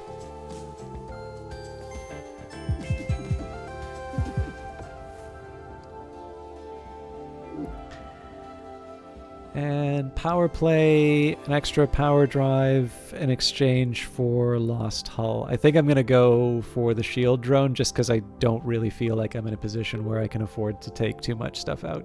Ha, Sarazzo, we meet again! Yo, cool sword. Thank ye, and now you shall feel its sting. Sick! Can I interest ye in another duel with honor? Both parties agree not to attack the other ship's weak or brittle points. The enemy may behave differently if you follow or break the rules. A normal fight will be fine. We'll say we accept, although we don't know where the weak points are. Let's find the brittle point fast. Perry has no interest whatsoever in the fair fight. Okay, so... I don't exactly want to blow my dodges on this stuff, but I would like to get a Jupiter's moon down. So let's...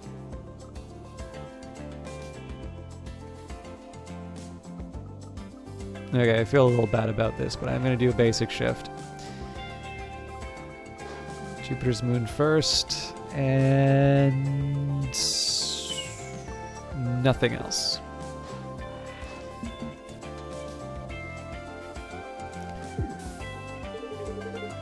Maybe they'll back off now? Nope. Okay.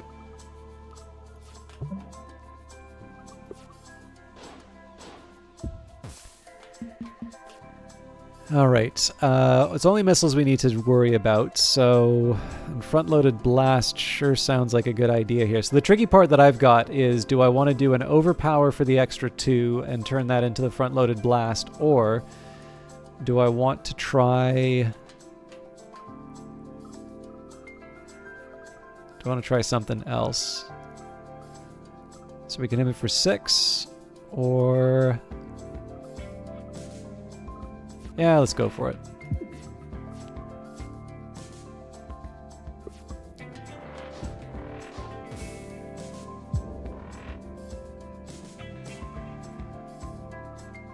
And he's got, what, left? 9. I don't think I have enough to... Yeah, I don't have enough to finish the job. Well, I do once the acid hits. Well fought! I cede this fight. Farewell. Oh yeah, we gotta do barrage. Energy refund. Gain 1 energy every time you spend a 3+ energy playing a card, so that'll be good for the... oh man. This could wind up being character building, or it could wind up working out pretty well. So... I'm gonna go for the barrage here. I am exposed for the next turn, but... Oh, well. That's not that hard to deal with. In fact... I'll settle for the multi-blast.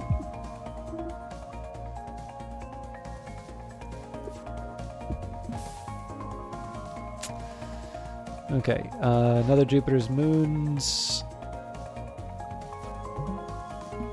So that's gonna go through.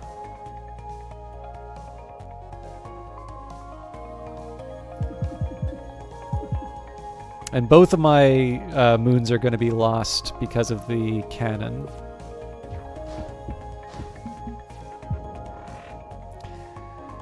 So, the space mine will help. But I gotta be thoughtful in terms of how I do this. Actually, no, we've got the answer here. Front-loaded blast.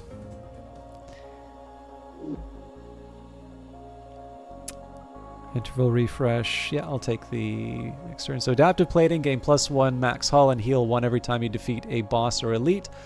Cockpit lock-on or DACA drum. So adaptive plating is quite tempting here. So is the DACA drum, though. I think I'm going to go for the adaptive plating just because being able to boost up my health. It's not quite as good as being able to... being able to get like the armor penetration right away, but it helps me with the main problem I've been facing lately. So I'm gonna go parallel shift. Gives me the option of throwing that in front of the enemy again. So we'll move this one and that one. So if I escalate, I can turn that into 10 damage. Yeah, screw it.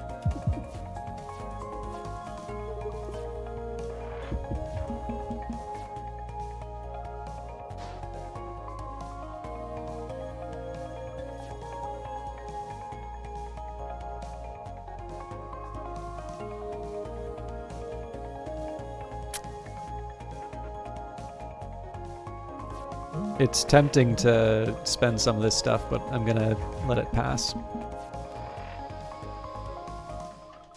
Okay, that's a shame.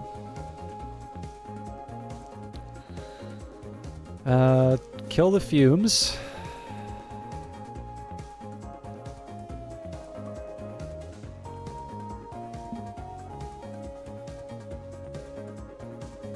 Actually, this does not need to be nearly as hard as I'm making it out. Oh yes, it does, because I've got the one of them's out of place. I still think the parry is the right call here, though. Unfortunately, I can't use the shield drone without losing my Jupiter.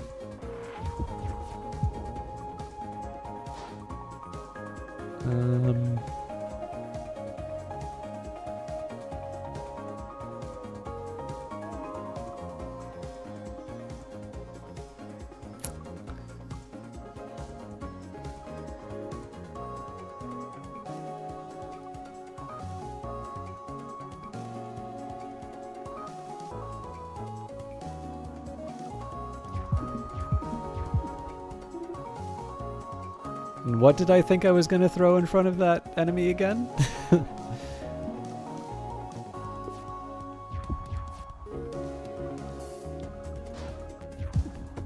That probably could have been a little cleaner, but we won, and we got our extra hull out of it.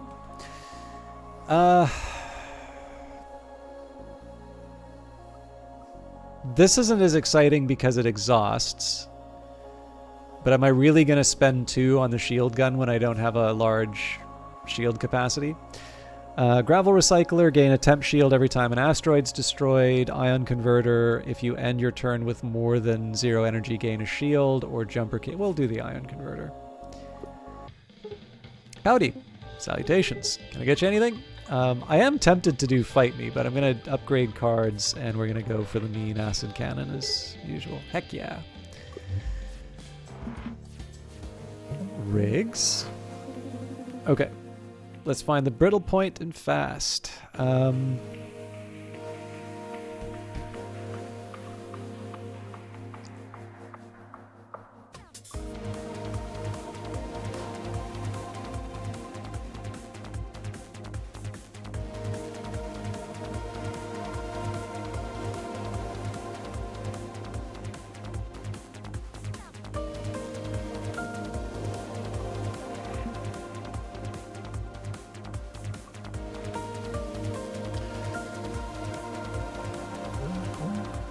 I don't know if that was the smartest thing I could have done, but...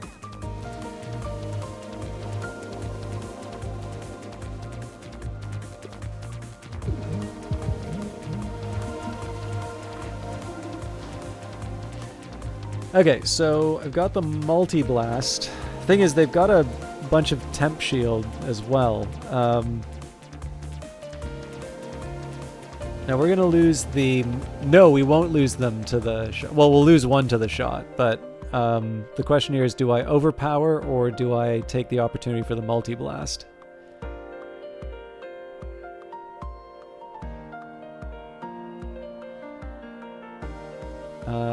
You know what? I'm going to take an... Oh, no, I can't, because I... No, I'll still take the different approach.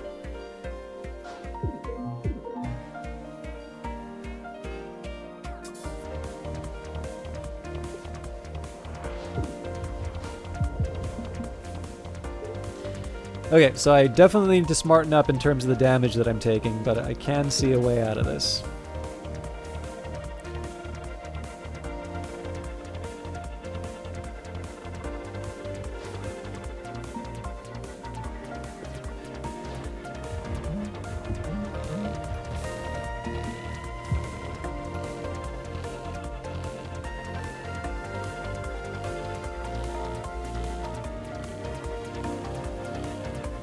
Total of 8 damage. I need a little bit more.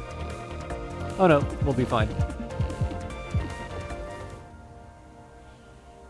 So that'll be a nice bit of repair that we get as well. And we can scattershot a rare Jupiter drone card. Whatever will I do? Alright, so we can do Simplicity, Power Diversion, gain an extra energy every turn, all non-parry card attacks deal 1 less damage, or Dirty Engines, gain an extra energy every turn, add a trash to your draw pile every 2 turns. Oh man.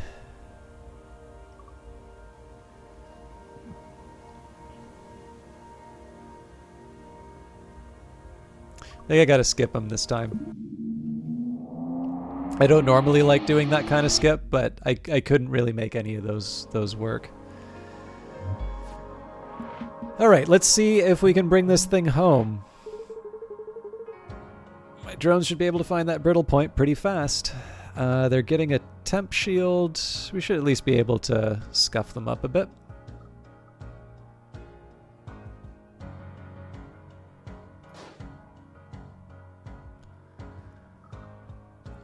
In fact,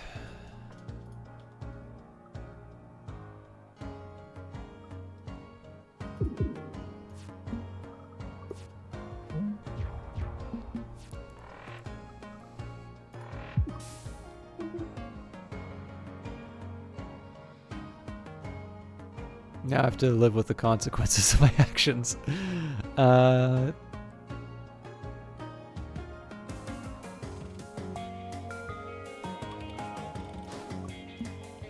We'll at least avoid the cockpit damage. Give this long enough, we'll have a good parry. I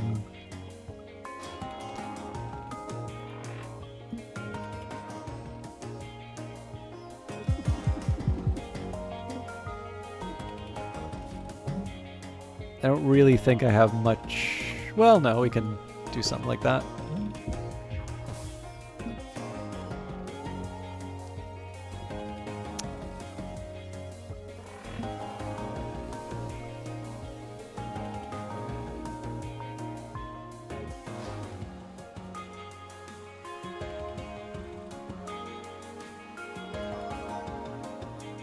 It's not exciting, and I'd rather not take 3 damage to the face, but...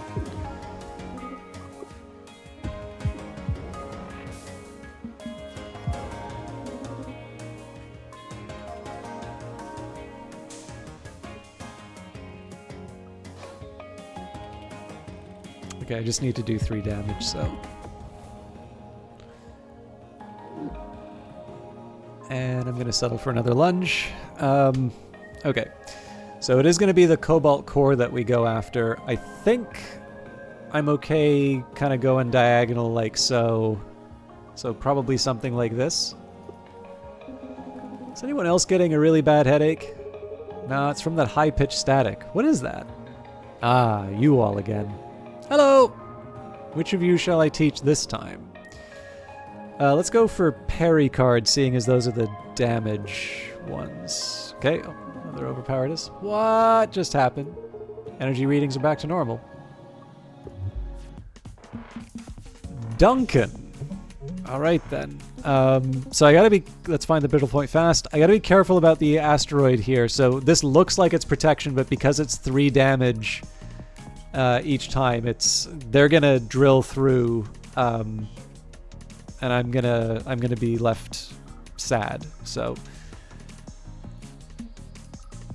I don't normally like wasting dodge like this, but I gotta get a drone out somehow.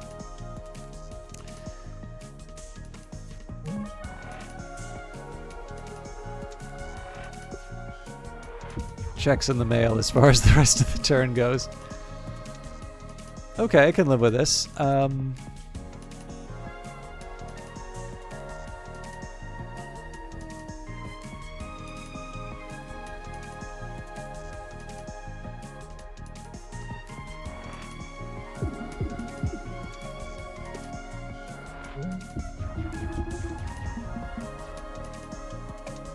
Okay, that's not a worry at all. I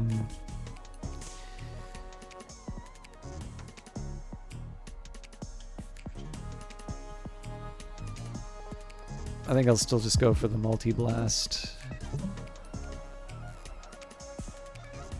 Temp shield doesn't make a whole lot of sense. We'll settle.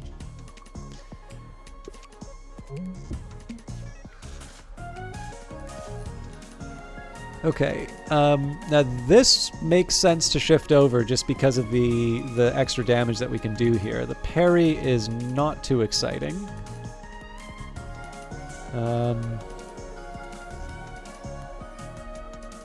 Now this is going to seem like a weird one, but I'm going to do the missile shot, which destroys the asteroid. This is just so I can get my other Jupiter down. Now, it's worth remembering that the enemy is going to potentially move next turn, but at least I've got 2 of these things tightly grouped. Okay.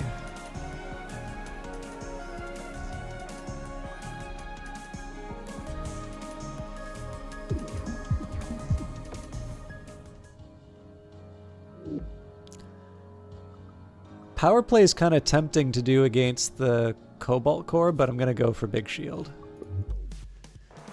Ah, hell. Let's find that brittle point fast. If we don't kill this thing in one shot, it's, well,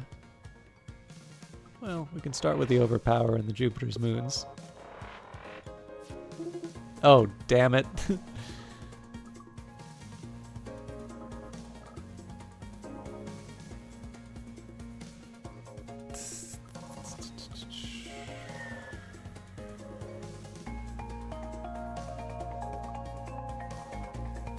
Okay, so another one of these things. Okay, yes, then we escalate and we front-loaded blast. There we go.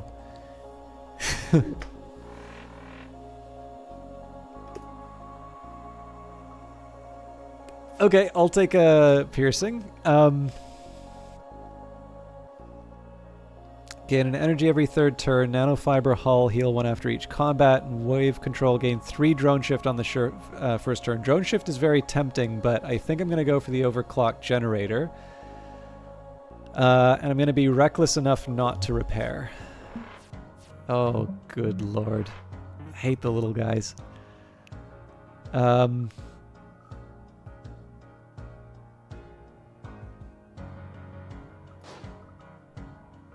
So this is going to work because we're going to go in two completely opposite directions. There we go. No point in doing the escalate. I can put out the attack drone though.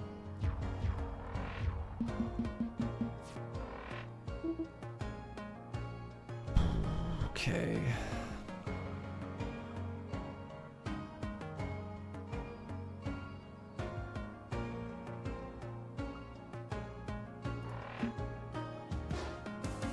I should have done the space mine, but that's fine because we can get him to shift. There we go.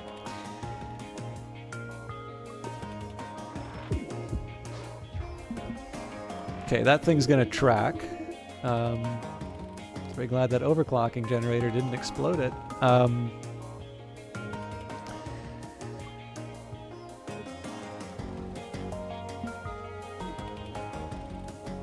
So definitely want to do the wave charge so we can take advantage of the piercing. Oh yeah, sorry, I didn't even think that that would kill it.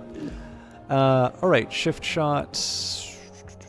I think I'm actually going to take Solar Breeze. That gives me more options. Heal booster every time you heal. Heal one more. Stay out of this sector. Huh? Why? A messed up ship with that glowing asteroid thing? It's going to have some kind of exotic tech, and it's going to be mine. Oh, good to know.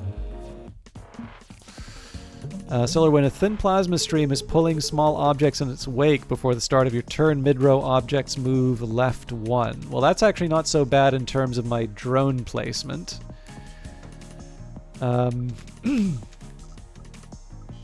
Let's go... We'll put up the attack drone first.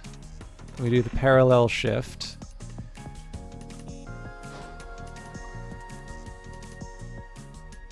I didn't leave any room for the front-loaded blast, though, so...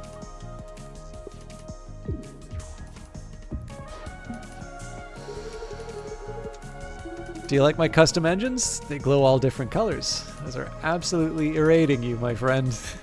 Alright. Irradiating. Alright. Escalate and barrage, maybe?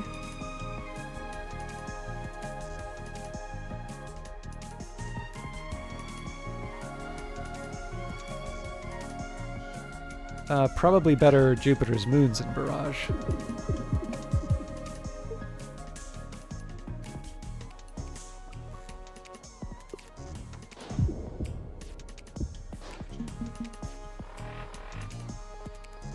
Okay, space mine's good. Although I should have thought that through. Well, I can still basic dodge. This is going to be a bit of a shame to waste it like this, but...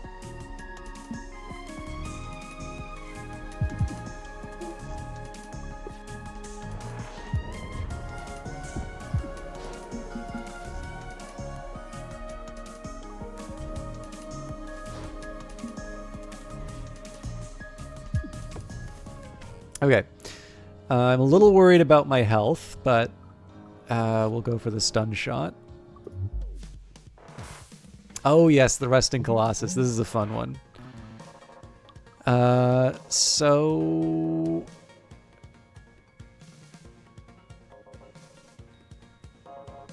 This is going to seem weird. I'm actually going to put the attack drone even though it's not going to do any damage. That's so I can shift to the side. Then we throw out Jupiter's moons.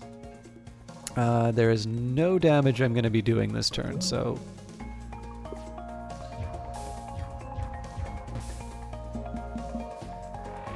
Oh, cool. All the armored bits. This parry is hard to argue with.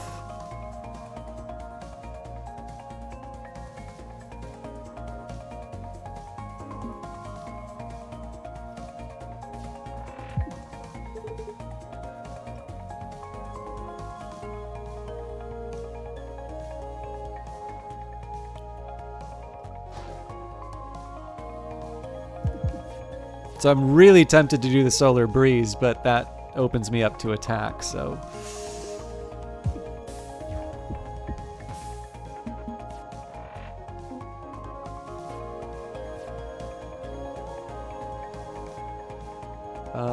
I'll settle for an overpower and a lunge.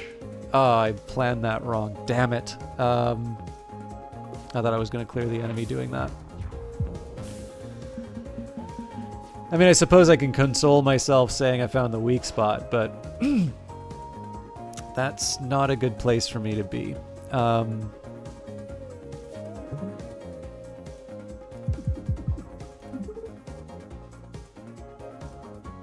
Obviously, that didn't go according to plan, but we still win.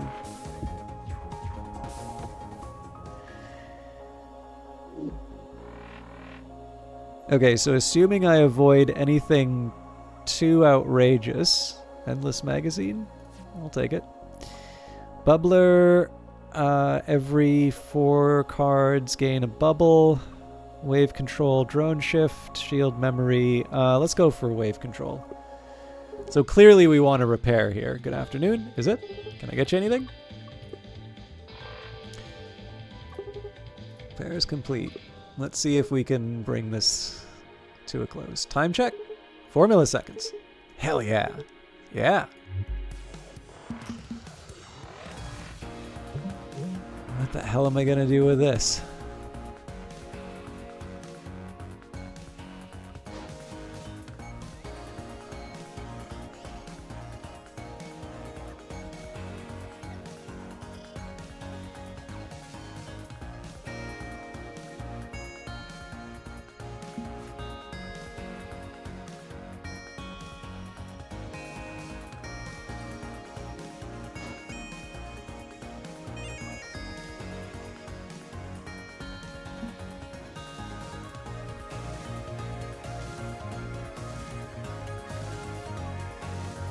Should have checked that this was actually already... This is protected. We can still multi-blast, though. Actually, better still, I can block shot. No, if I block shot, then I follow up with... Well, no, hang on, because we still get the interval refresh. Not exactly profiles and courage, but...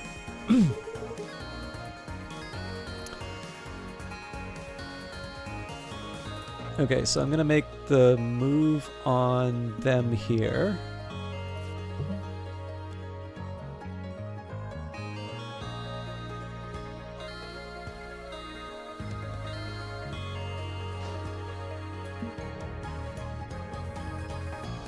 I am tempted to do the parry, but I wonder if I'll have a better opportunity. No, let's take the shot we have.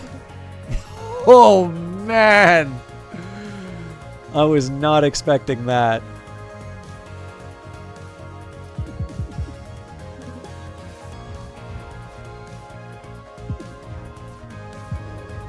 So if it wasn't clear, we've got an ability that puts a weak spot on the enemy ship. We just found the weak spot.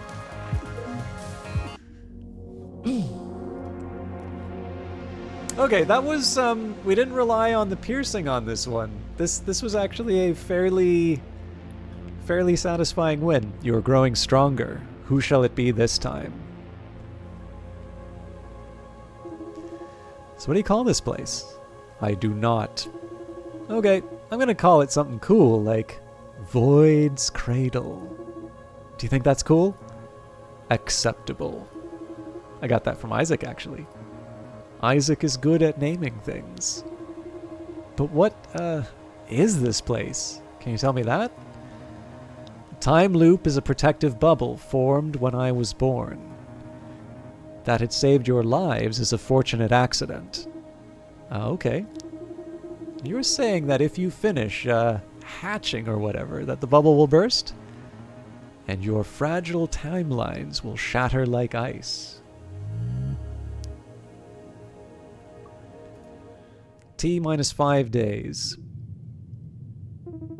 Okay, push the big cool button that starts the particle beam.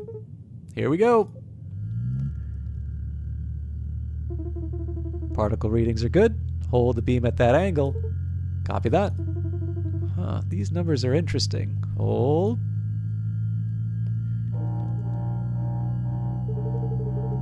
Radiation limits exceeded. Shutting down test.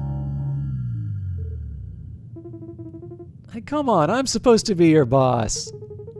Perry is my boss, and 50% of my job description is to not let you blow up the core. I'm not going to blow up the core. I showed you the math. It's fine.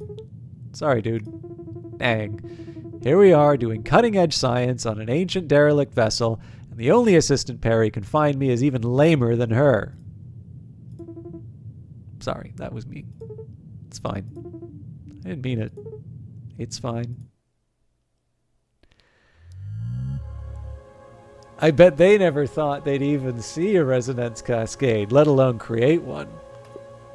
Okay, 48 minutes, 89 combat turns, 28 damage taken for those of you following at home. That is seed 174-226-9843. Ask for it by name. This was on the Jupiter. I am still only on hard difficulty because, let's face it, anything more than that, and I am just going to be crying and rocking in the corner for the rest of the stream. But yeah, I'm reasonably pleased with that one just because it really does feel, if you can get the piercing beams on Isaac, it is just a completely broken strategy. But then again, I imagine that's part of the, like, playing the game, right? Is to figure that stuff out. But I'm reasonably happy that this seemed to be a slightly more adaptable build. And yeah, we got a little bit lucky. I mean, obviously, not adaptive plating, where is it? The fracture detection with the right cards. If you find that brittle part in the right time, you are really gonna make the enemy squeal. But again, you win some, you lose some. It's randomly determined. So, but I don't know. How did you all feel about that run? We are gonna have to say goodbye to Dizzy. But this does mean I get to try adding Drake. Again, I'm actually really tempted to do books as well. But I'm going to try one run with Drake on the Jupiter, I think. Oh, they do feel a little bit better about the Ares or the Artemis. But seeing as we still have Isaac, it probably makes sense to keep him around. That, or we go completely nuts and we do something like Perry, Drake, and books. Maybe we do that with the Artemis.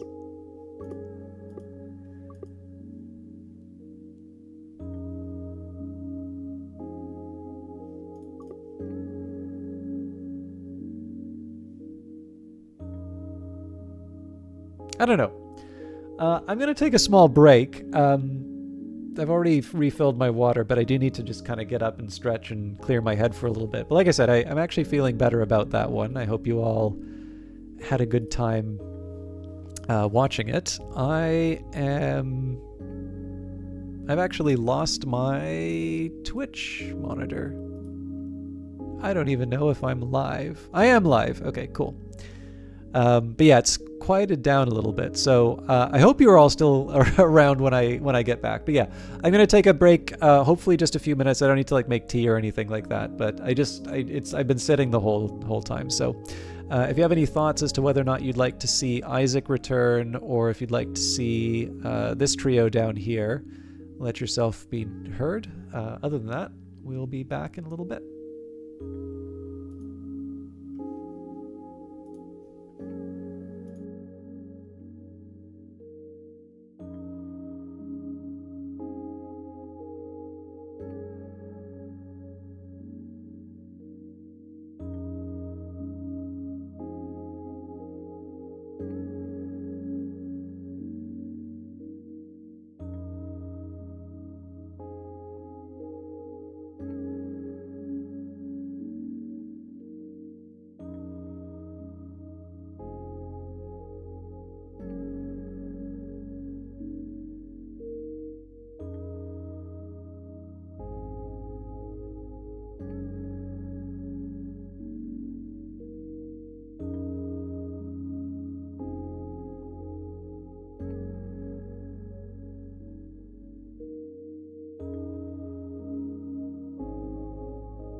Hello, Sci Guy.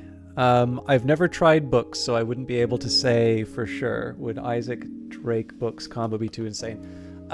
The thing is, I want to make sure that Perry is still in the group because I want to get the original 3. I want to make sure that I get the original 3 inside. So I was figuring I could sort of try something a little bit more aggressive. And use the Jupiter with Isaac, because that's something that I really need practice on. But because I haven't tried books, there's the temptation of novelty.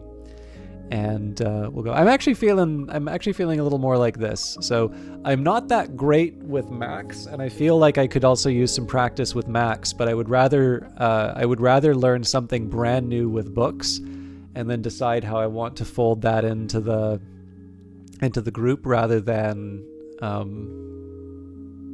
Rather than take the time to sort of learn. I will learn Max, but I'm going to learn Max just to be able to see their stories. So I'll split the difference and go for... we'll at least get 2/3 of the combo down. I'm still going to stay on hard because I figure based on where we're at, I can get one winning run or a couple of sort of defeats before the end of the night. But I hope you all had an enjoyable break. I got a book in the mail, it turns out, so that's good news. A little bit of a small one, but I'll probably take some time with it. And but I will not read it on stream unless you'd really like to hear me read equations out loud. But yeah, thank you for stopping by, Sci Guy. And to all the lurkers, hello. Thank you for sticking with me. Okay, so you upgraded basic shot and basic block. Hey, wow, books! So this is what the inside of your ship looks like. Yeah. Can I press this button? No! Wait, actually yes. Okay, so put a crystal in our hand. Powers up certain Alright, this is probably gonna get interesting. So this has a shard cost. If you don't have enough, this doesn't happen. Okay, I see how this works. I do like shield, so let's I like this strategy. Alright.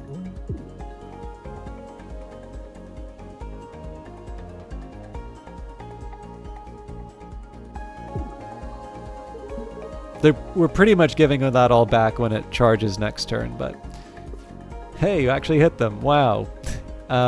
Okay. Now, if I could somehow leap over to the missile bay, we could actually hit them with the EMP slug and stop them from recharging. But we can't, so let's live with... this does more damage. I got some hull damage in. I think the crystal shards should just stay... like, just stay, so...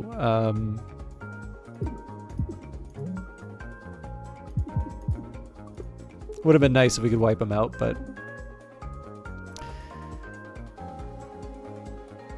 now the EMP slug will... well, it'll kill it anyway, so... Okay, so we've got desperate measures. We potentially take damage off of that, though. Zircon Zip. Now, this is kind of an interesting one, because you can potentially get 2 evade out of this, but only if you have the crystals. I think I'm still going to go for Mage Hand. That seems like a fairly decent attack. This game is great, by the way. I think some of you got to see this a while ago, but if you have not checked out Sunshine Heavy Industries, first of all, obviously Cobalt Core, because it is published by Brace Yourself Games, who gave me a copy of this, and it's one of the many reasons why I am playing this game. But if you do like Cobalt Core, I can highly recommend Sunshine Heavy Industries. It's sort of a puzzle crafting kind of game. So think of a more relaxed sort of Zachtronics sort of thing. Zachtronics might be a little too hardcore for what Sunshine Heavy Industries. I don't want to try and suggest that like Sunshine Heavy Industries is brainless, but like you can spend the time to make something you're proud of, as opposed to some of the puzzles in Zachtronics, which get quite difficult. But it's a very, very charming game. It's got a similar sense of humor to this one, and is very much the kind of humor I like to see in games. So definitely one I recommend checking out if you like Cobalt Core. Howdy! Did you know that we're running an upcycling program here? We're turning old unwanted junk into new wanted junk. So you can replace a card with a random rarer card, replace a card of a same rarity card from another deck, or no thanks. Let's do the random rarer card.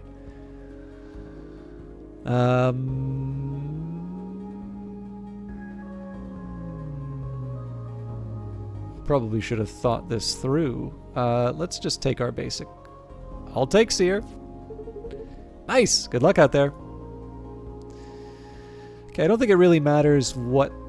Oh, it does, because I want the artifact. Okay, this is gonna get nasty. Start with a lunge. So that'll at least mitigate some... Actually, I can mitigate all the damage with the basic block. Sadly, I can't do the damage with the mage hand, although that doesn't stop me from playing it.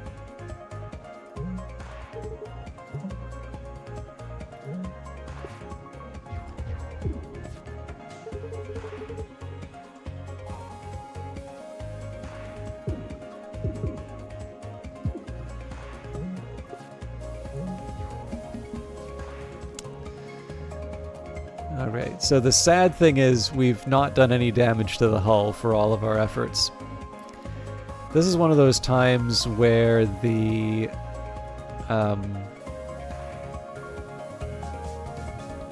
EMP shot would have been helpful.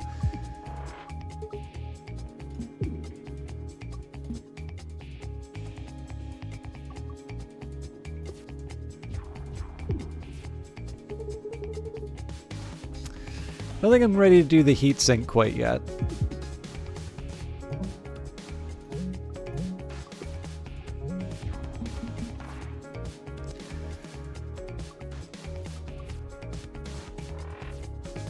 So the Seer is still a... Oh no, the EMP slug first so that we can avoid the damage.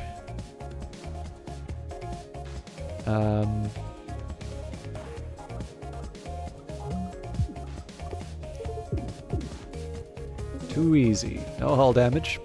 Okay. I don't think I have enough shards to do both mage hands, but...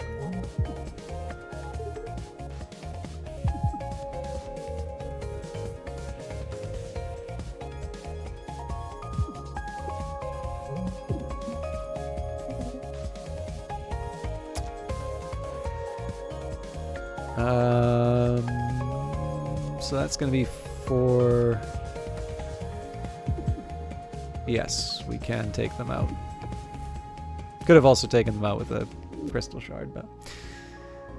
Okay, mineral deposits. Launch objects from your missile bay. Geode, a rare subtype of asteroid, gives you a shard when destroyed.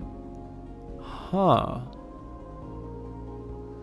Or old reliable. Launch an object from your missile bay. Geode, buoyant, start of combat. This card is always drawn first. I think I'm going to do mineral deposit.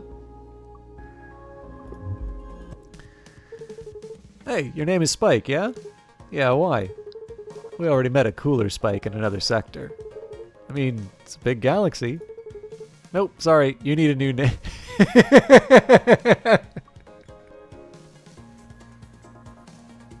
Spike 2. Spike 2? They'll do. Okay. The Spike's so nice, they named him twice. Okay. I really wish I had the shield penetration here.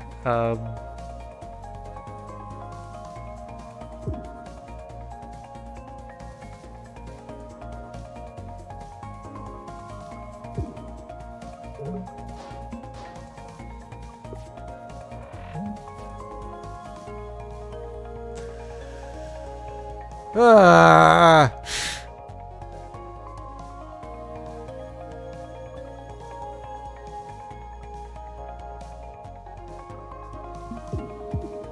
Oh, I forgot about the retaliation. Damn it!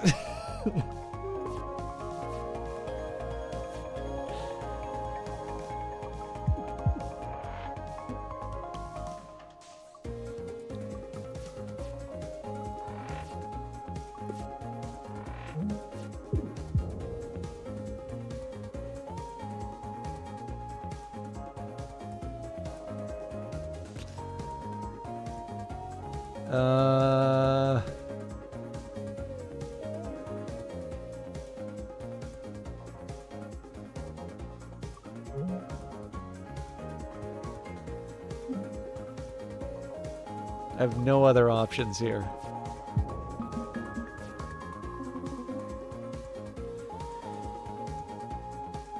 I am very annoyed at myself for that, but I should be able to finish it off.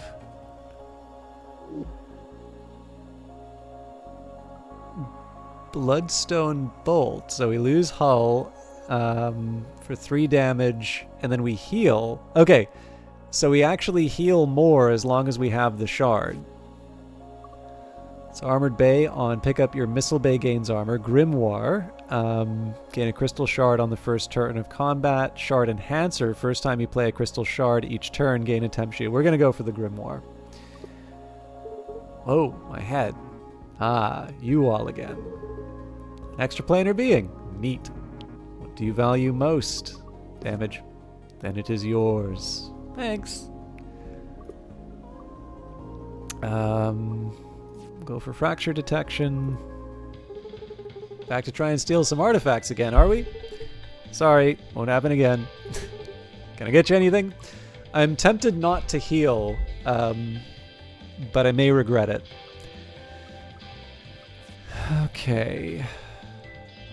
That is a preposterous amount of healing. But I noticed that it is exhausted.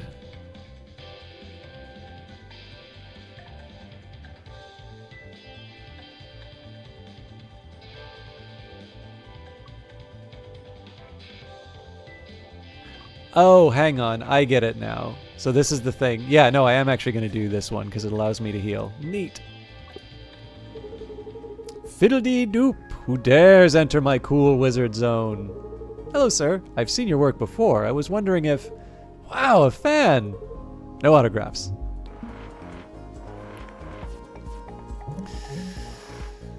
Oh, lordy. Oh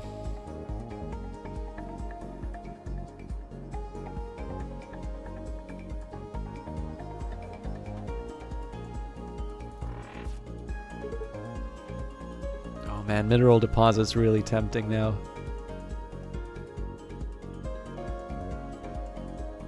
Given that we have the solar flare to deal with... Oh, crap. I didn't plan that properly. Oh, well.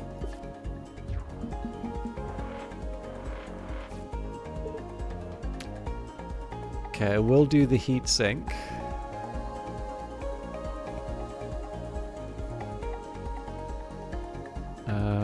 It's a multi-shot.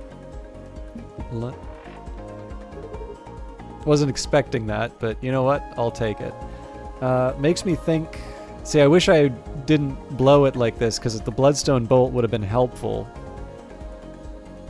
I'll make do. Goodbye!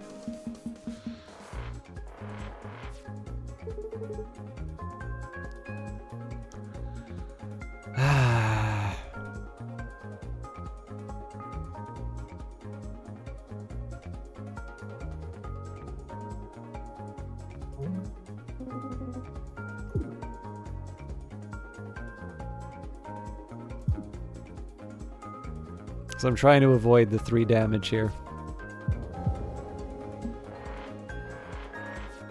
Although, of course, now we're in danger zone.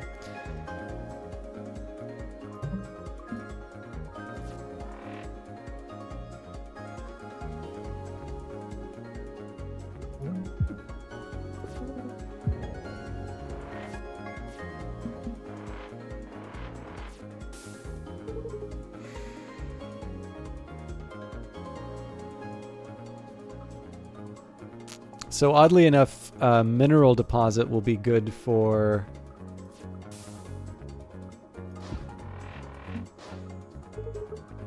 Ah, shucks.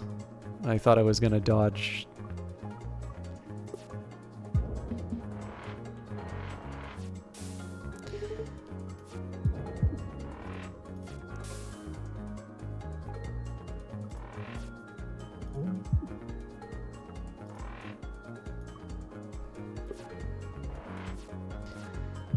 Okay, so a bit sloppy, but we got through. As long as we can take out the... Oh, I remember this one.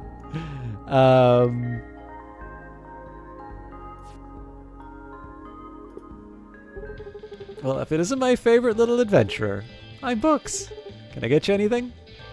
I'm going to go for the upgrade.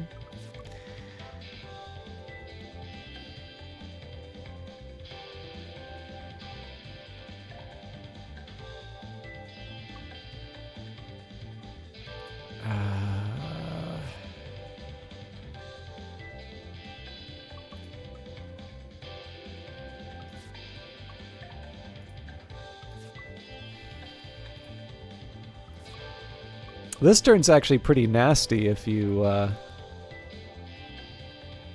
put the points in. Yeah, let's boost up Mage Hand. We'll go for A. Ooh, Shinely. I quite like Books. Okay, so let's see if we can survive this.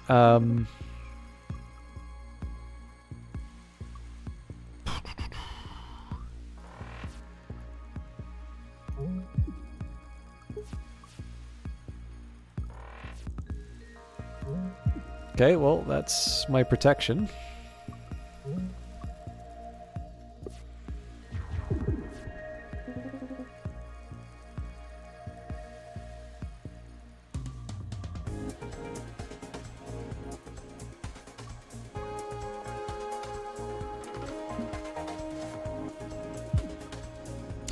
found the weak spot. So it's very, very tempting to do the Ephemeral Blast, but I do need to be careful, though, because I'm about to lose... Oh, no, I'm not. So the reason I didn't heal at the repair shop was on the chance that we'd get what we needed here. Pillage and Plunder. Attack for 2 damage. If it kills, gain a max hull. 0 draw. Draw all 0 cost cards from your discard pile. That is bananas. And Quantum Quarry. Gain 1 shard every turn. Wow. I think I'm going to do 0 draw.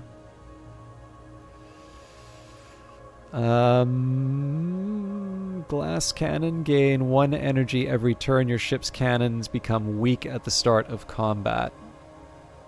I'll settle for that.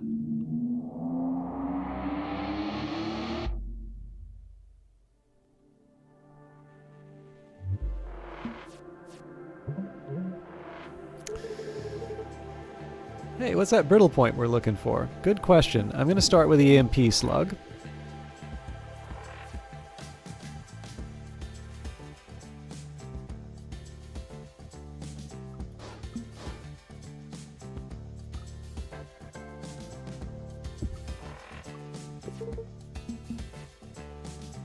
Okay, works for me.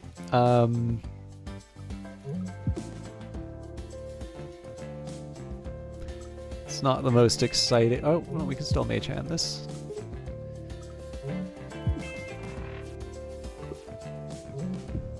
Thanks for the crystals. Seems to be a bit of a shame to use the Seer here.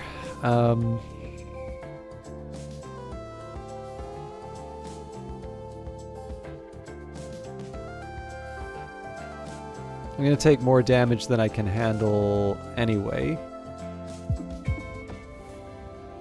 Actually, I should have done the Bloodstone.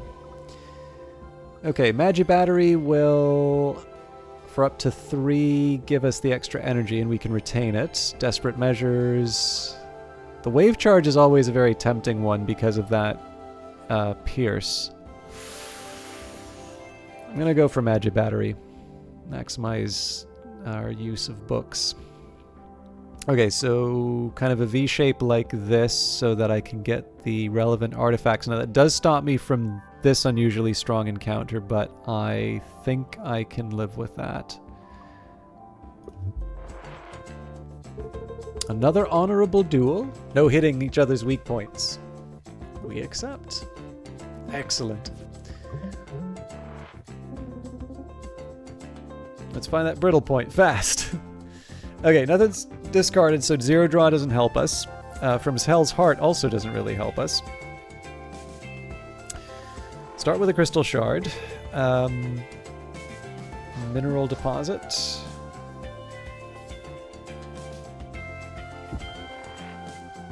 Oh, that was foolish. I should have let the Missile Bay handle that.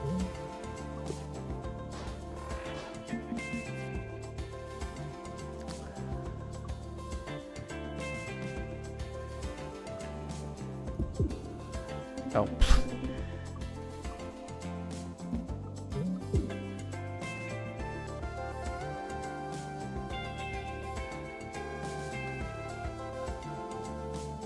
I'm gonna wait on the Magi Battery.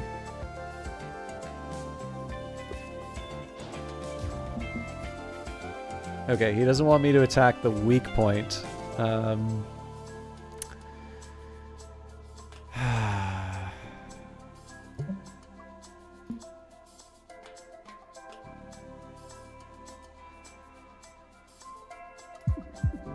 Ouch. Brigand! Scoundrel! You've broken a sacred pact, and ye shall pay in turn. I didn't know it was... Kick their butt! Books! Language! Alright.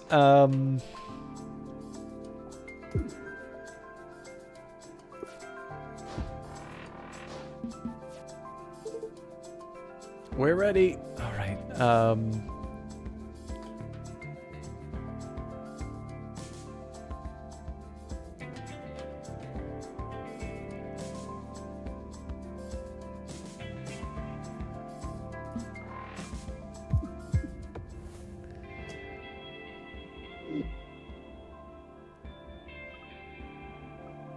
Combustion engine's kind of fun. So what's this story?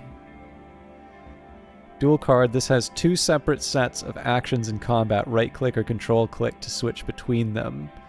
So 0 attack and get a shard, or... I mean, a free attack is hard to turn up.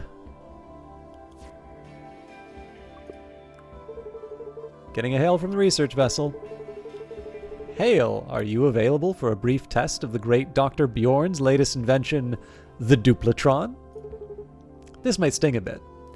We can duplicate a card in our deck. Duplicate a card in your deck 4 times. Wow. Okay, so if I could get 4 of something, keeping in mind that all of the... 4 ephemeral blasts?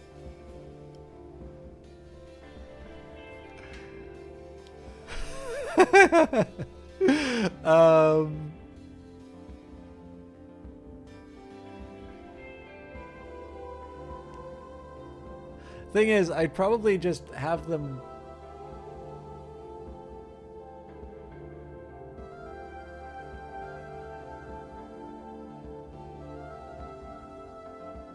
I'd probably just keep skipping over them.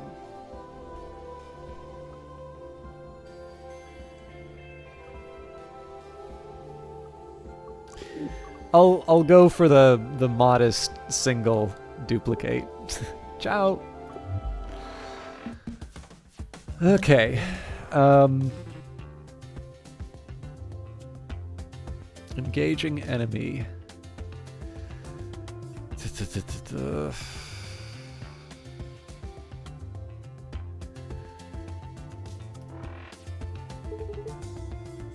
Crystal's ready to go.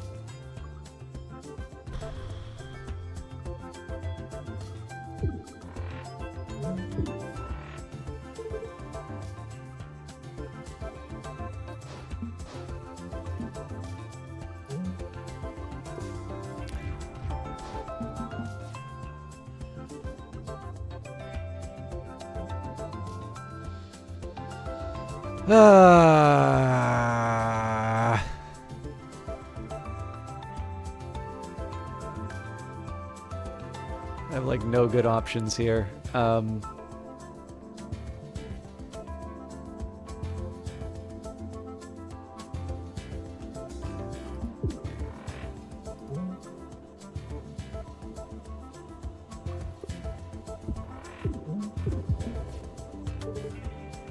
Lucky shot. All right.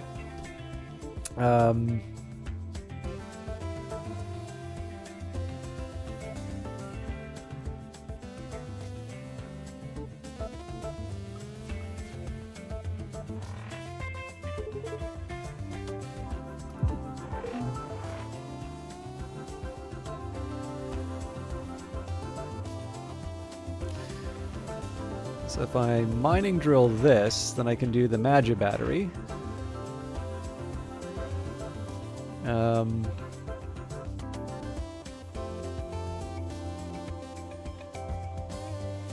rest of this is sadly useless.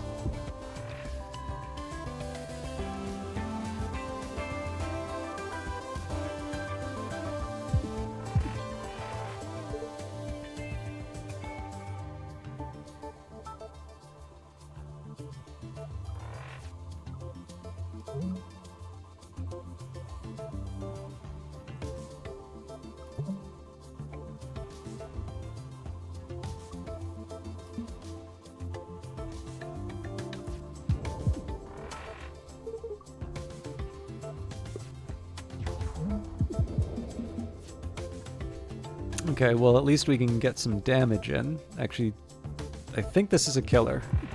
No, it's not because of the armor. Damn it. So my next best would be Mineral Deposit. Still gonna get clipped on the side though.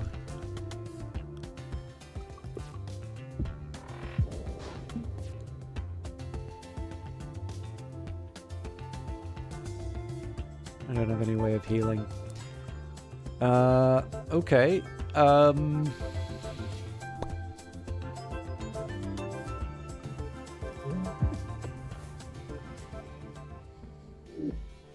you doing, Nearly Logical? So I can get another Hell's Heart. I can get an unpolished crit. No, we'll keep going for the Mage Hand.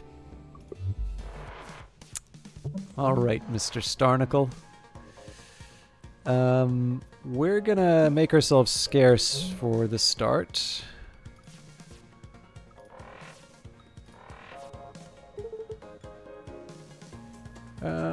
Yeah, it's a shame to... This is actually a fairly strong start, but I don't see any benefit in clearing out the asteroid field that the Starnacle is going to clear out for me. I'm doing okay. I wish I had something slightly more interesting to say about it, Nearly Logical, but in this case, that's basically it. Doing all right. Nothing to complain about. If I could move to the right, I could see myself doing some really cool things, but I think we're going to get a fairly nasty bonk on the nose.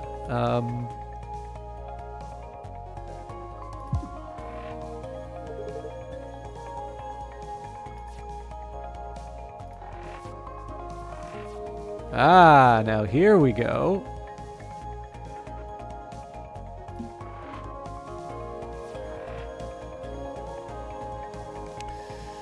Okay, I gotta be very thoughtful how I do this.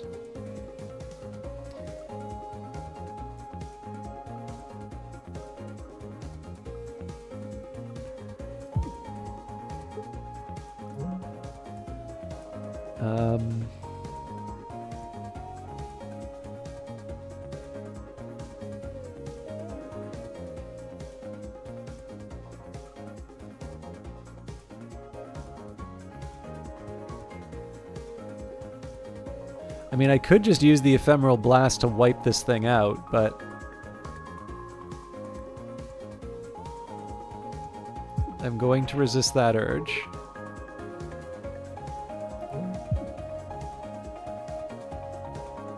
Unfortunately, I thought I was going to have the mineral deposit.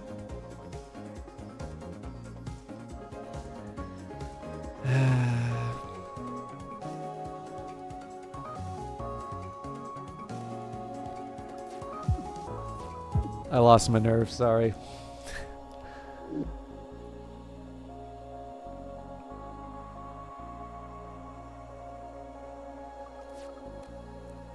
Okay, Ricochet Pat. Oh, this is always a fun one. When you shoot an incoming missile, turn it around instead of destroying it. Ion Converter.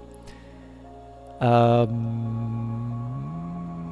going to take Shield Memory.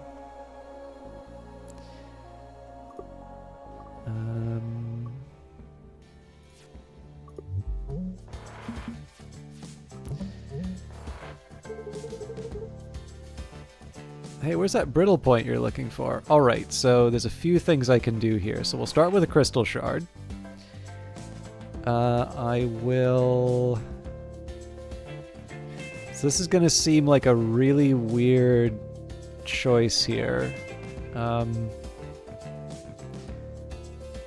going to do the EMP Slug.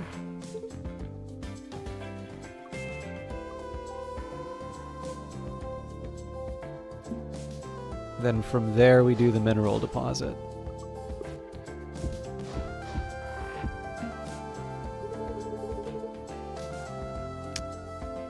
Shucks.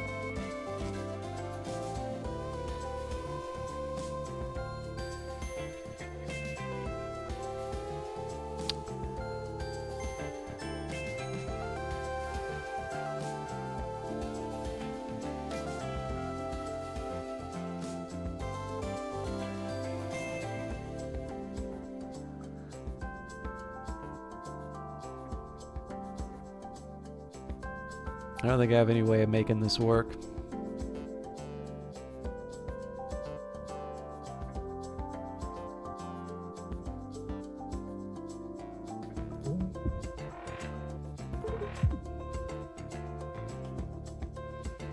I found the weak spot.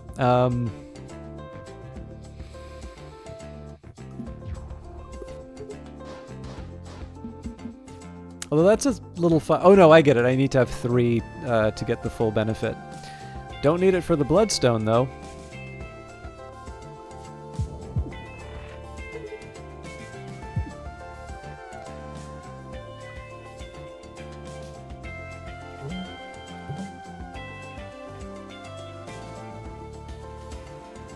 I'll do the heat sink just because I know we're going to have to deal with some missiles.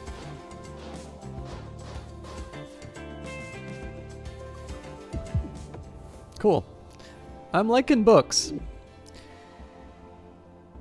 I'll settle for an unpolished crystal.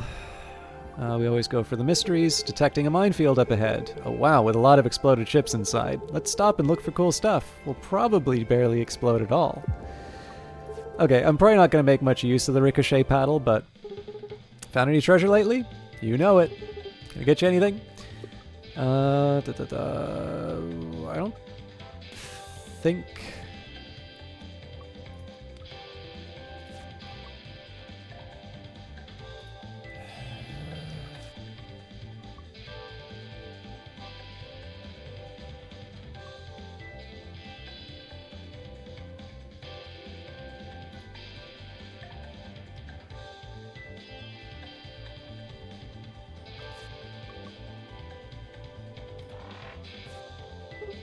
Nice. Alright, let's see if I can survive to make this work.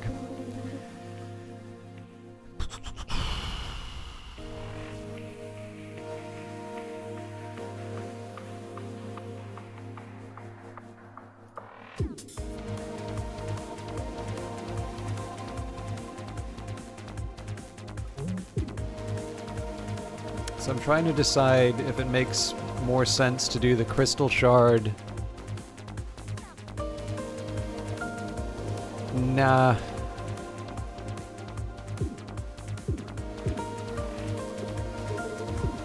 Now we're talking. So obviously that wiped out my shields, but... oh man, I got nothing.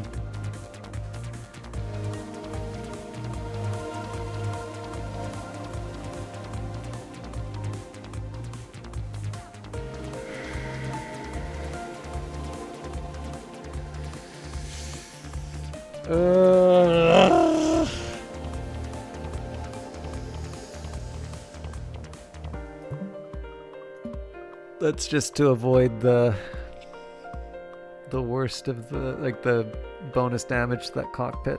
I think I gotta settle for not doing any of this. Do I really want to? No, we can do magic battery. Oh no, that's interesting.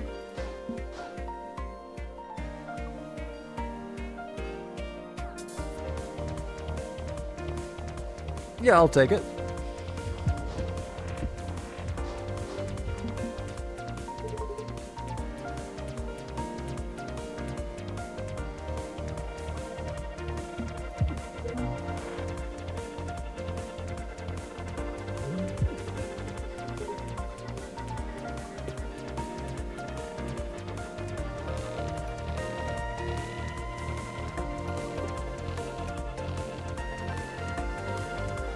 I'm not super compelled by the zero draw quite yet.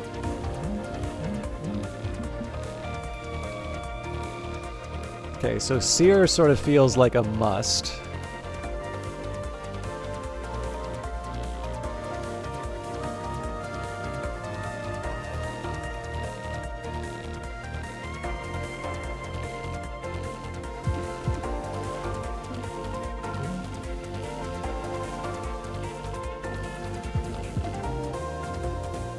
Oh crap, I thought that was going to heal me. I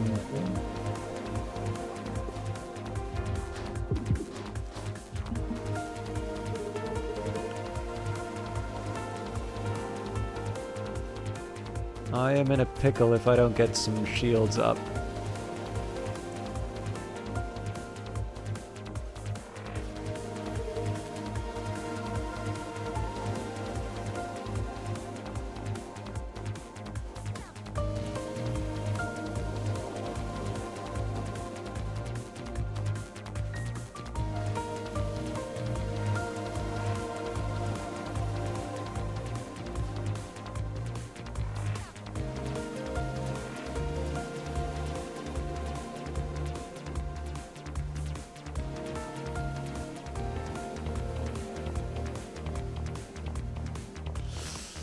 Sign myself up for a whole bunch of damage from the missiles. I'm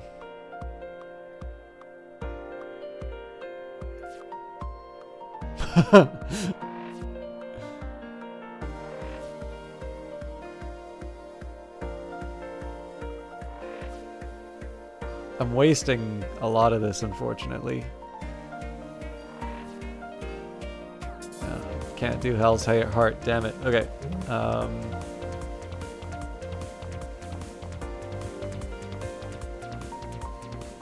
So Magic Battery is not going to help me for next turn. This will at least give me some shields.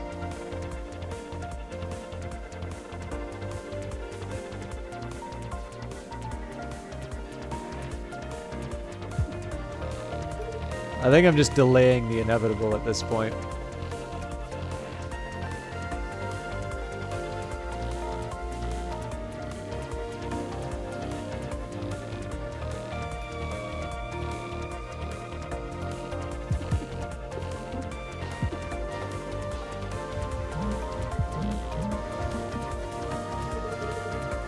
Alright, I got any bright ideas for...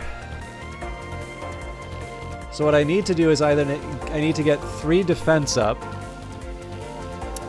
or I need to shoot through the temp shield. So we'll start with a crystal shard.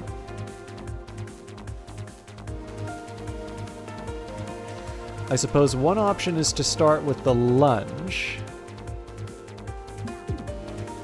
Yup. So the EMP slug buys me my next turn. And then I take the hull damage from the overheat. Ah!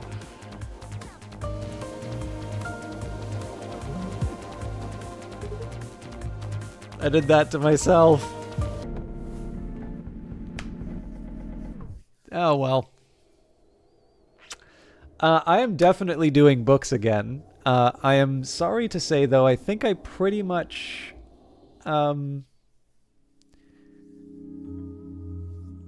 I pretty much took out my streaming time doing that. So if you can just give me a quick second here, I'd like to... Did anybody, out of curiosity, just come in wondering about Cobalt Core? I'm trying to be kind of strict on going to bed, but...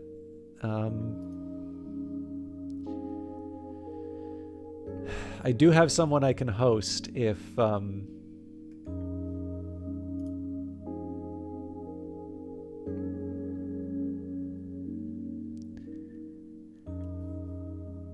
Yeah, normally I like to do like a full 3 hours, but well, okay. Here's what we're gonna do. We'll split the difference. I'm gonna do Sunshine Heavy Industries for the last 10 minutes because that is one that's a little.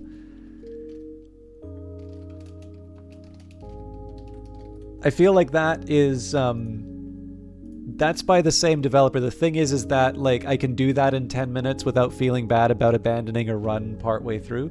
So that way I can give you the full stream, but not have to worry about blowing out my bedtime. So if you've not seen Sunshine Heavy Industries, I highly recommend you watch it. It's not just because I'm doing the broadcast, but this is by the same developer, Rocket Rat Games. Now, it's not published by Brace Yourself Games, so I do just want to be clear. I am being a little mean in the sense that it was Brace Yourself who gave me the key for Cobalt Core, so Sunshine Heavy Industries is purely by Rocket Rat Games, and I always feel a little bad whenever I shift away from the thing that Brace Yourself wanted me to promote. But in this case, we're able to, we were going to end the stream or we were going to, play something else. So we'll do about 8 minutes now of Sunshine Heavy Industries. So for those of you not familiar with this game, this basically we are I'm hired for the shipyard, which designs or sort of recreates or like redoes certain ships. This one's actually kind of a fun one. This is my boss. So we've bought all the parts. So let's start with the drilling vessel. All right, username Ren, available, working at the scrapyard. Hey guys. Hey, what do you need? A new ship? Not right now, just stopping by to pick up some hull cleaner fluid. I thought the other truckers had finally accepted me as one of them. But this morning I woke up and one of them did a big graffiti on my new ship. Hey, that's actually a pretty good likeness of you.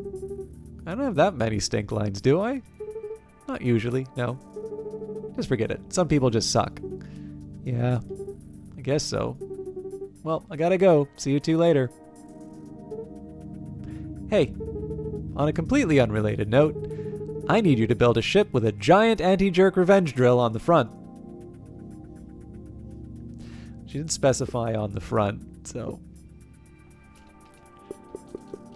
Okay, so the way this game works, you're given a set of requirements for a ship.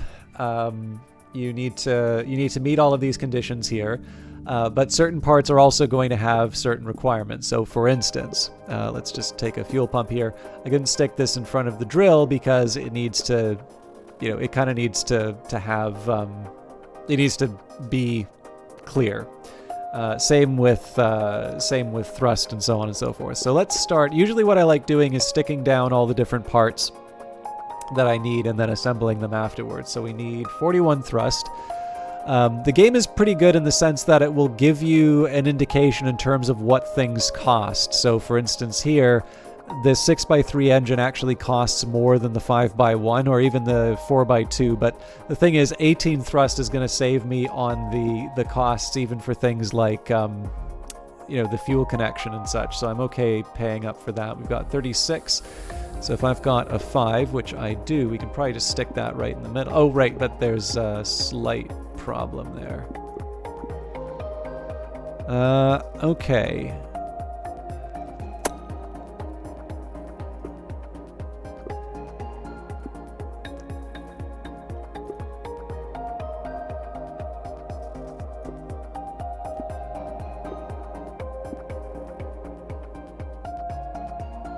Can the lightning be turned off?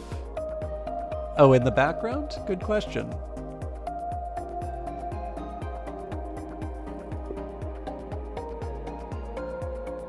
Yes, disable flashing lights in the backgrounds of a few levels.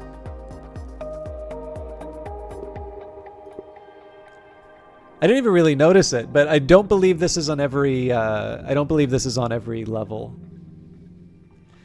Okay, so we've got the thrust. I may revise my plans with this heating and fuel and all of that. But let's now go for 20 fuel.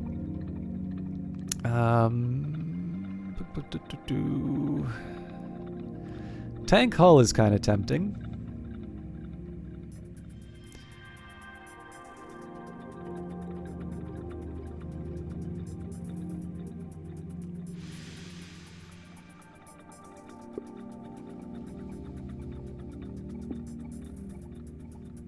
So I just need 2 more after that, which is quite manageable. So if I went for the tank hull out of curiosity,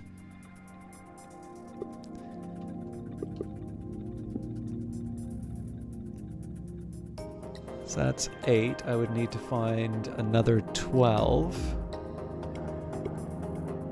We should be able to do that.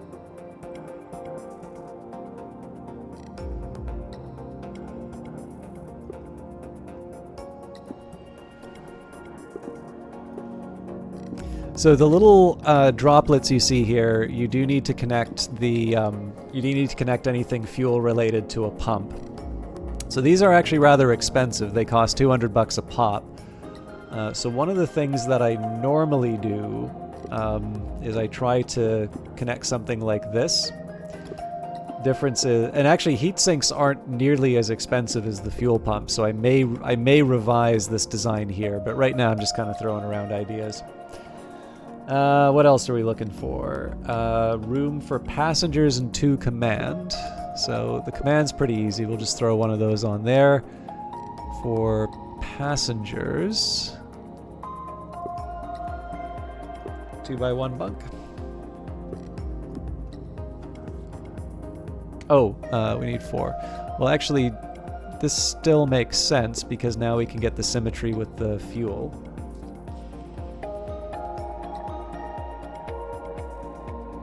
I guess the rest of this is about firepower. So if we, well, and I also need to worry about the heat. So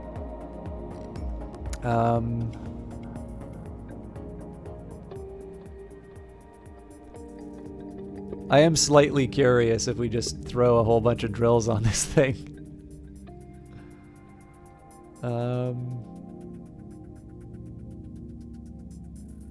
Holy crap, that actually meets the requirement. Okay, we're definitely doing that.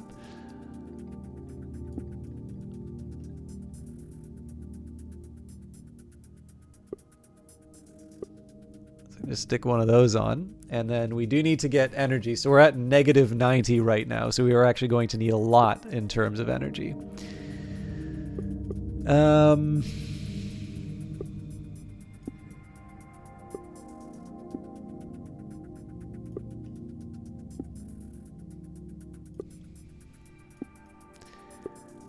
But once you all stick it all together, there's a little finessing that I need to do, but nothing too crazy here. So we'll add a 3x1 panel. Oh, there's a... Ah, all right. Here's where things start looking a little ugly.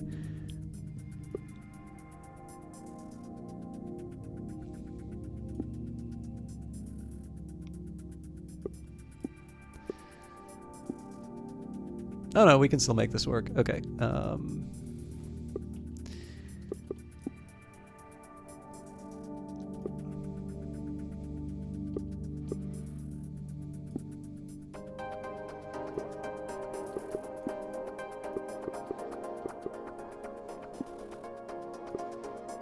Okay, so there are a couple of questions in terms of the overall design here. So for instance, I've currently got 4 fuel pumps on this thing. Let's see if there's maybe a different direction that I can take with my various heat sinks and fuel pumps. So for instance, if I take a look at the heat management, a 1x3 costs me 45 a piece, whereas fuel pumps they're a 2x1. So what I will try instead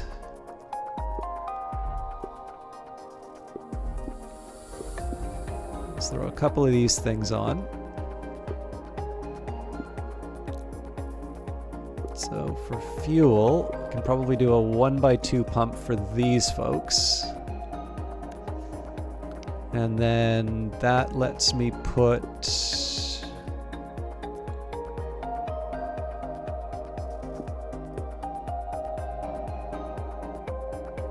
still gonna need to put 2 down. Oh yeah, and we're still missing these guys. Okay, well that's not a hardship.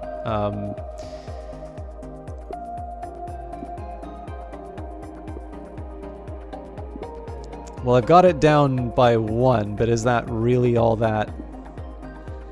The profit on this is 1935. And my alternative design...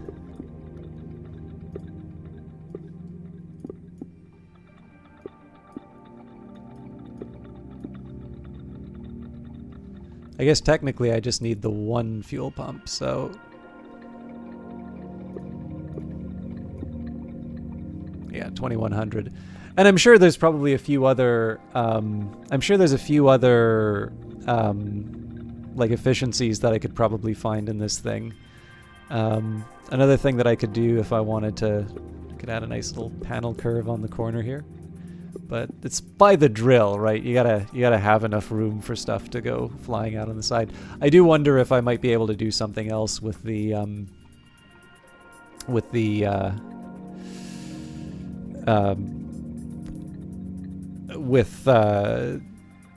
like doing weapons instead of drills. But this, I don't know, this works. It looks like a ship. So, accept the design. Nice, perfect. I gotta go do something with this. I'll be back later.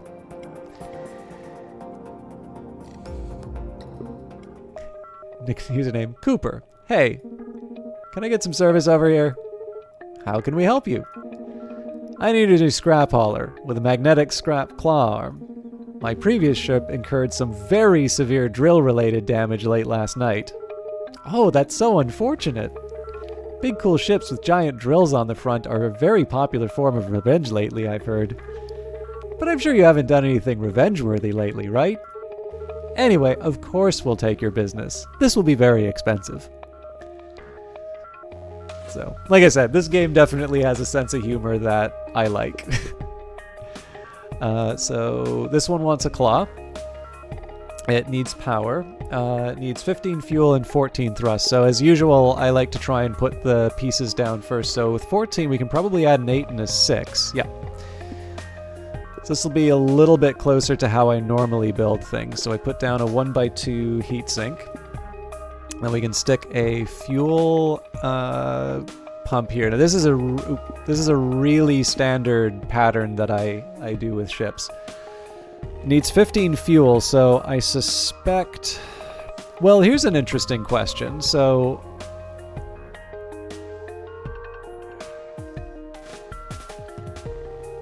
if I go for the 6x3, this saves me all the expense of adding... like, so it's very expensive, right? It's 540. What would my alternative be?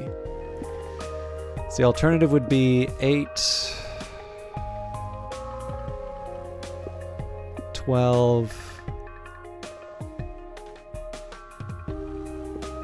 15. Okay, so 58, 80.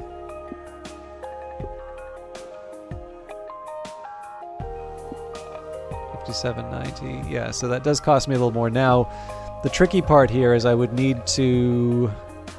So if I were to do it this other way, let's actually go... let's follow this through to the end logic.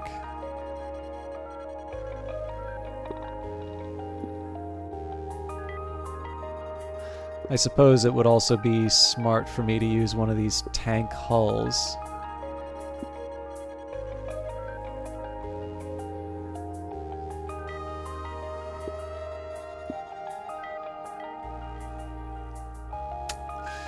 I'm not sure about this.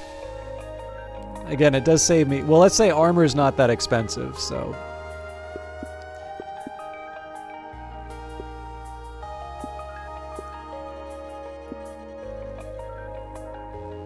Actually seems to be about the same, so...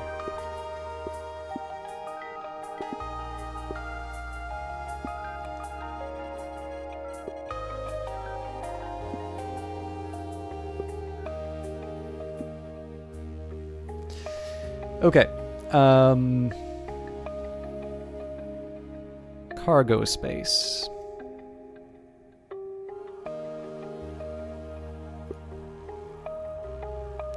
It needs 8, so we'll just stick 2 of those on top of each other. We could go for something broad like this.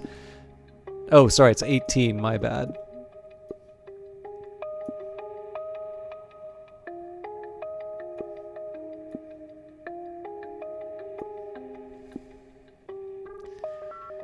Okay, it also wants comms and command. So command's pretty easy, and in this case, the 8 sort of fixes that there. Weirdly enough, doesn't need any passengers, so we do wind up with a little bit of a gap in the middle here, but that has a solution, because we still need to power this thing.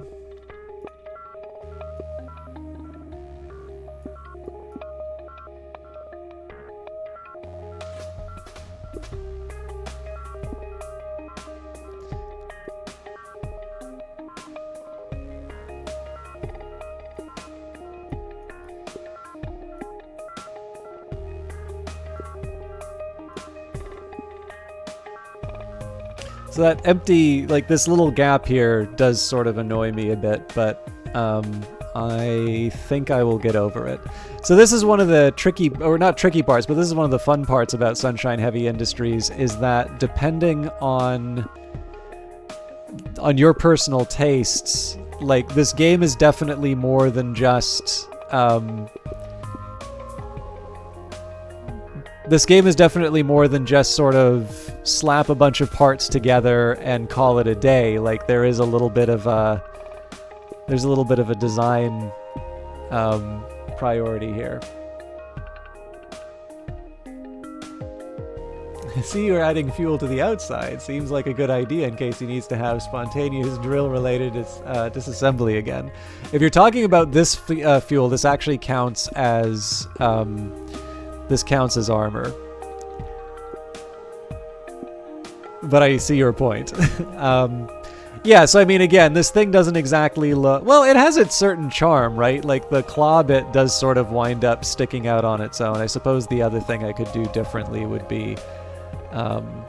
because this is closer to the claw, we can move on. Armor filled with fuel. Fair enough. Yeah, I mean... It's good enough for government work. I forgot the comms, though. My bad.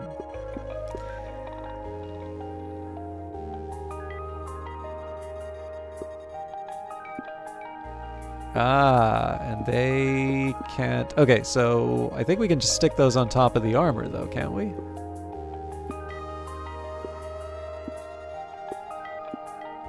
Yes. So I believe we can just stick a bunch of antennae on the top. Although...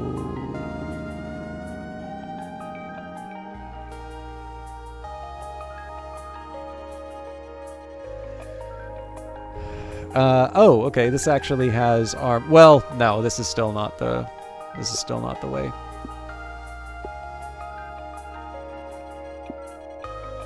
There you go. Gave him a little extra comms for his trouble.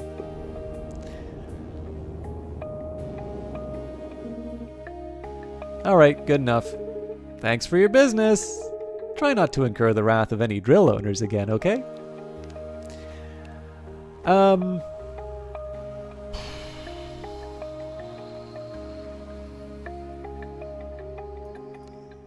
No new parts for us. I'm gonna do one more. I know I'm over time, but let's do blub. Blub blub blub. Blub blub. Blub blub blub. Is there something wrong with the universal translator? I'm not understanding anything this guy is saying. Blub blubbity blub. Blub. Hold on. Are you doing charades? I love charades. I got this. Let's go. Blub. Okay, small ship. Really small. Lots of cockpits. Blub. Lots of cockpits, is that right? Blub. Lots of cockpits. Okay. So, we need to do a 2x2 cockpit here. This one, I believe, also has passengers? No, apparently not. So it needs to satisfy 48 commands. So basically, we're making a fishbowl. And does need to have 2 passengers, but... you'll notice here the puzzle is effectively how do you cram as much...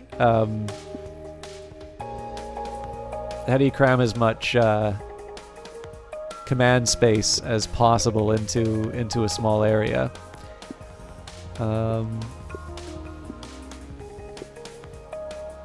Also, ideally, you make it look nice, but that's a secondary consideration right now.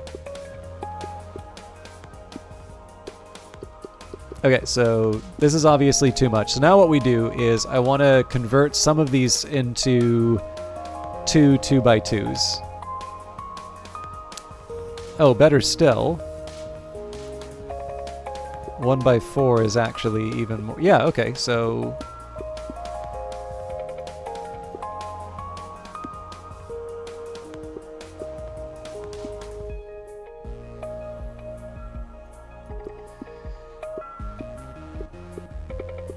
I'm probably going to have to give some of this back, but let's see what I can get away with. For thrust, we need 16, so if I put 2 8s beside each other...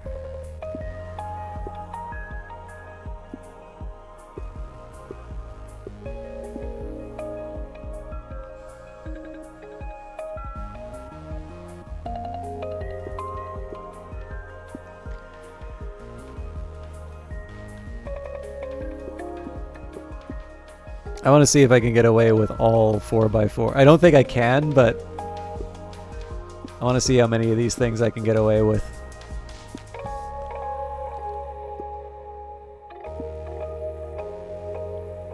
Okay, we're now at 28, so that's a pretty big deficit to come back from.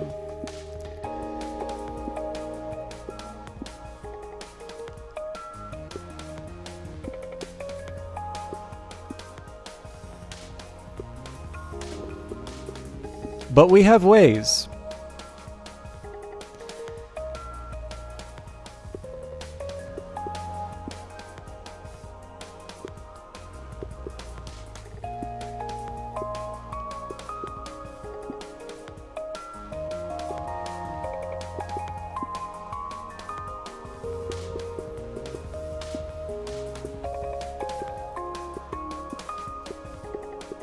All right, so that is the largest possible number of command command cells that I can pull off. So what we do now is we replace one of these with a bigger cockpit.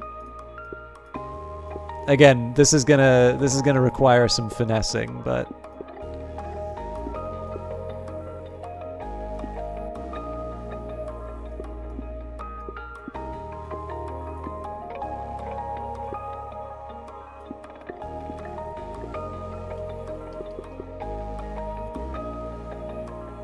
okay, we're still down to 2, so it looks like we need another...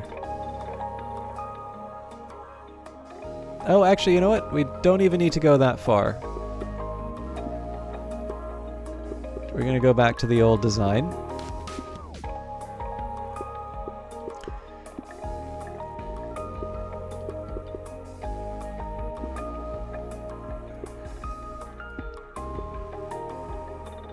We're going to see if... Oh, yeah, okay. No, I think I might be hitting the limits of my shenanigans.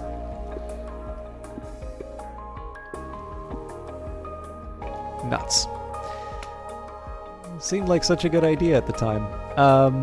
But...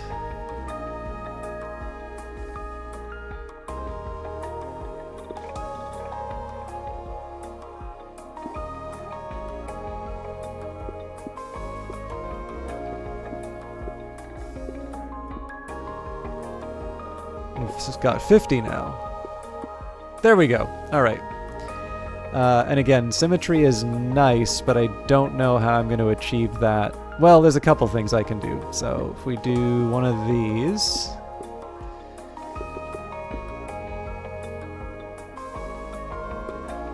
we can do one of these. There we go.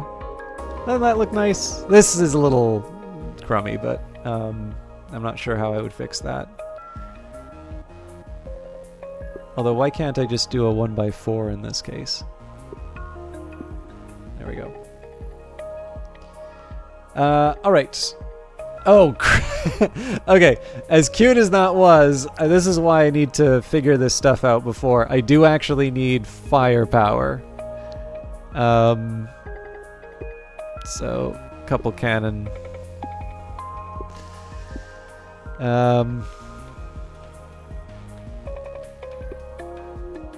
So we'll chuck these.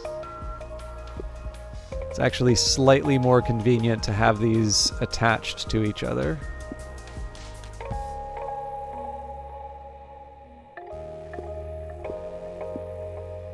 And we only need one generator, so we'll be fine there.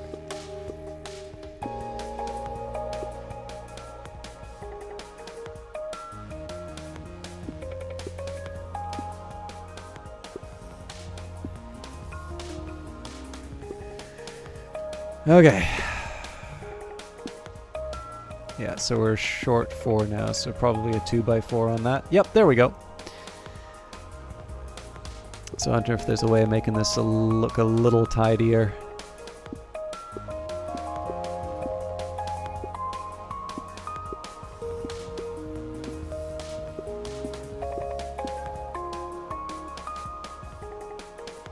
I think it'll have to do. At least I don't need to worry about armor. So we'll load this thing up with some fuel. And then some passengers.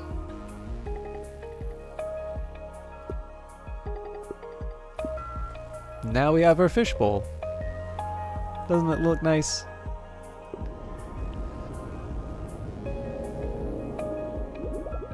Blub, blubbity blub, bloop. That was really weird. I want to play some charades? So yeah, there is a bit of a story to this game. These are bounty hunter. This is going to be one of the pirates who are coming to collect the bounty for the kind of startup financing for the Enterprise. The colony ship, I think, is almost like a boss fight almost. This is actually an interesting one that introduces some new parts. But I am already 20 minutes over. So I thank you all for hanging out with me for a little bit of extra material. I'm also very happy that you all kind of hung out, because I know normally when I switch around the game, it's a little bit of a question in terms of whether or not people will be sticking through it. But all good things must come to an end, but I'm very happy to say that Prosciutto Fist is playing Baldur's Gate 3. And I know I hosted her recently, but as it happens, I don't think there was anybody... I know that Sweeps the Pillow Clean was playing Book of Hours most recently. There's nobody playing Sunshine Heavy Industry, so I figured why not... why not show some support to somebody who's playing an obviously popular game? But I know one of the reasons why I like sharing Prosciutto Fist stuff is, one, I'd actually kind of like to convince her to play Cobalt Core, but number two, I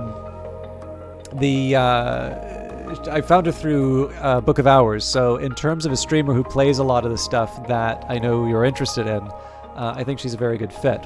But thank you everybody for hanging out. I am going to be back on Friday for more Book of Hours. I also know that we are getting very close to Christmas time, so I am intending on running... I'd like to try and do a broadcast on the day. I'll figure out exactly when that is, but again, I gotta figure that out for myself. I'll say if it's happening and when I know on Twitter. But yeah, I still have a week of work well, I need to finish this week, and then I still have a week of work ahead of me before we need to worry about any of those plans. I also have a bunch of stuff that I need to catch up on anyway. But please do stick around for Prosciutto Fist. I think she does a nice job with Baldur's Gate 3. Is a very nice broadcaster, and like I said, is playing a bunch of stuff that I think a lot of you are interested in. And as a reminder, we have a few people who are watching. So we had Lord Gloom in chat. We had Dendrian. Why is my shout out not working? We had Selphia. Okay, well, Selphia got her shout out. Let's see if I can do that in reverse. There we go. Lord Gloom, can I get you in at the last minute? No! All right, there we go. All people who have played either Cobalt Core or other fun games, I got 2 seconds. Have a good night. Say hi to Prosciutto Fist for me.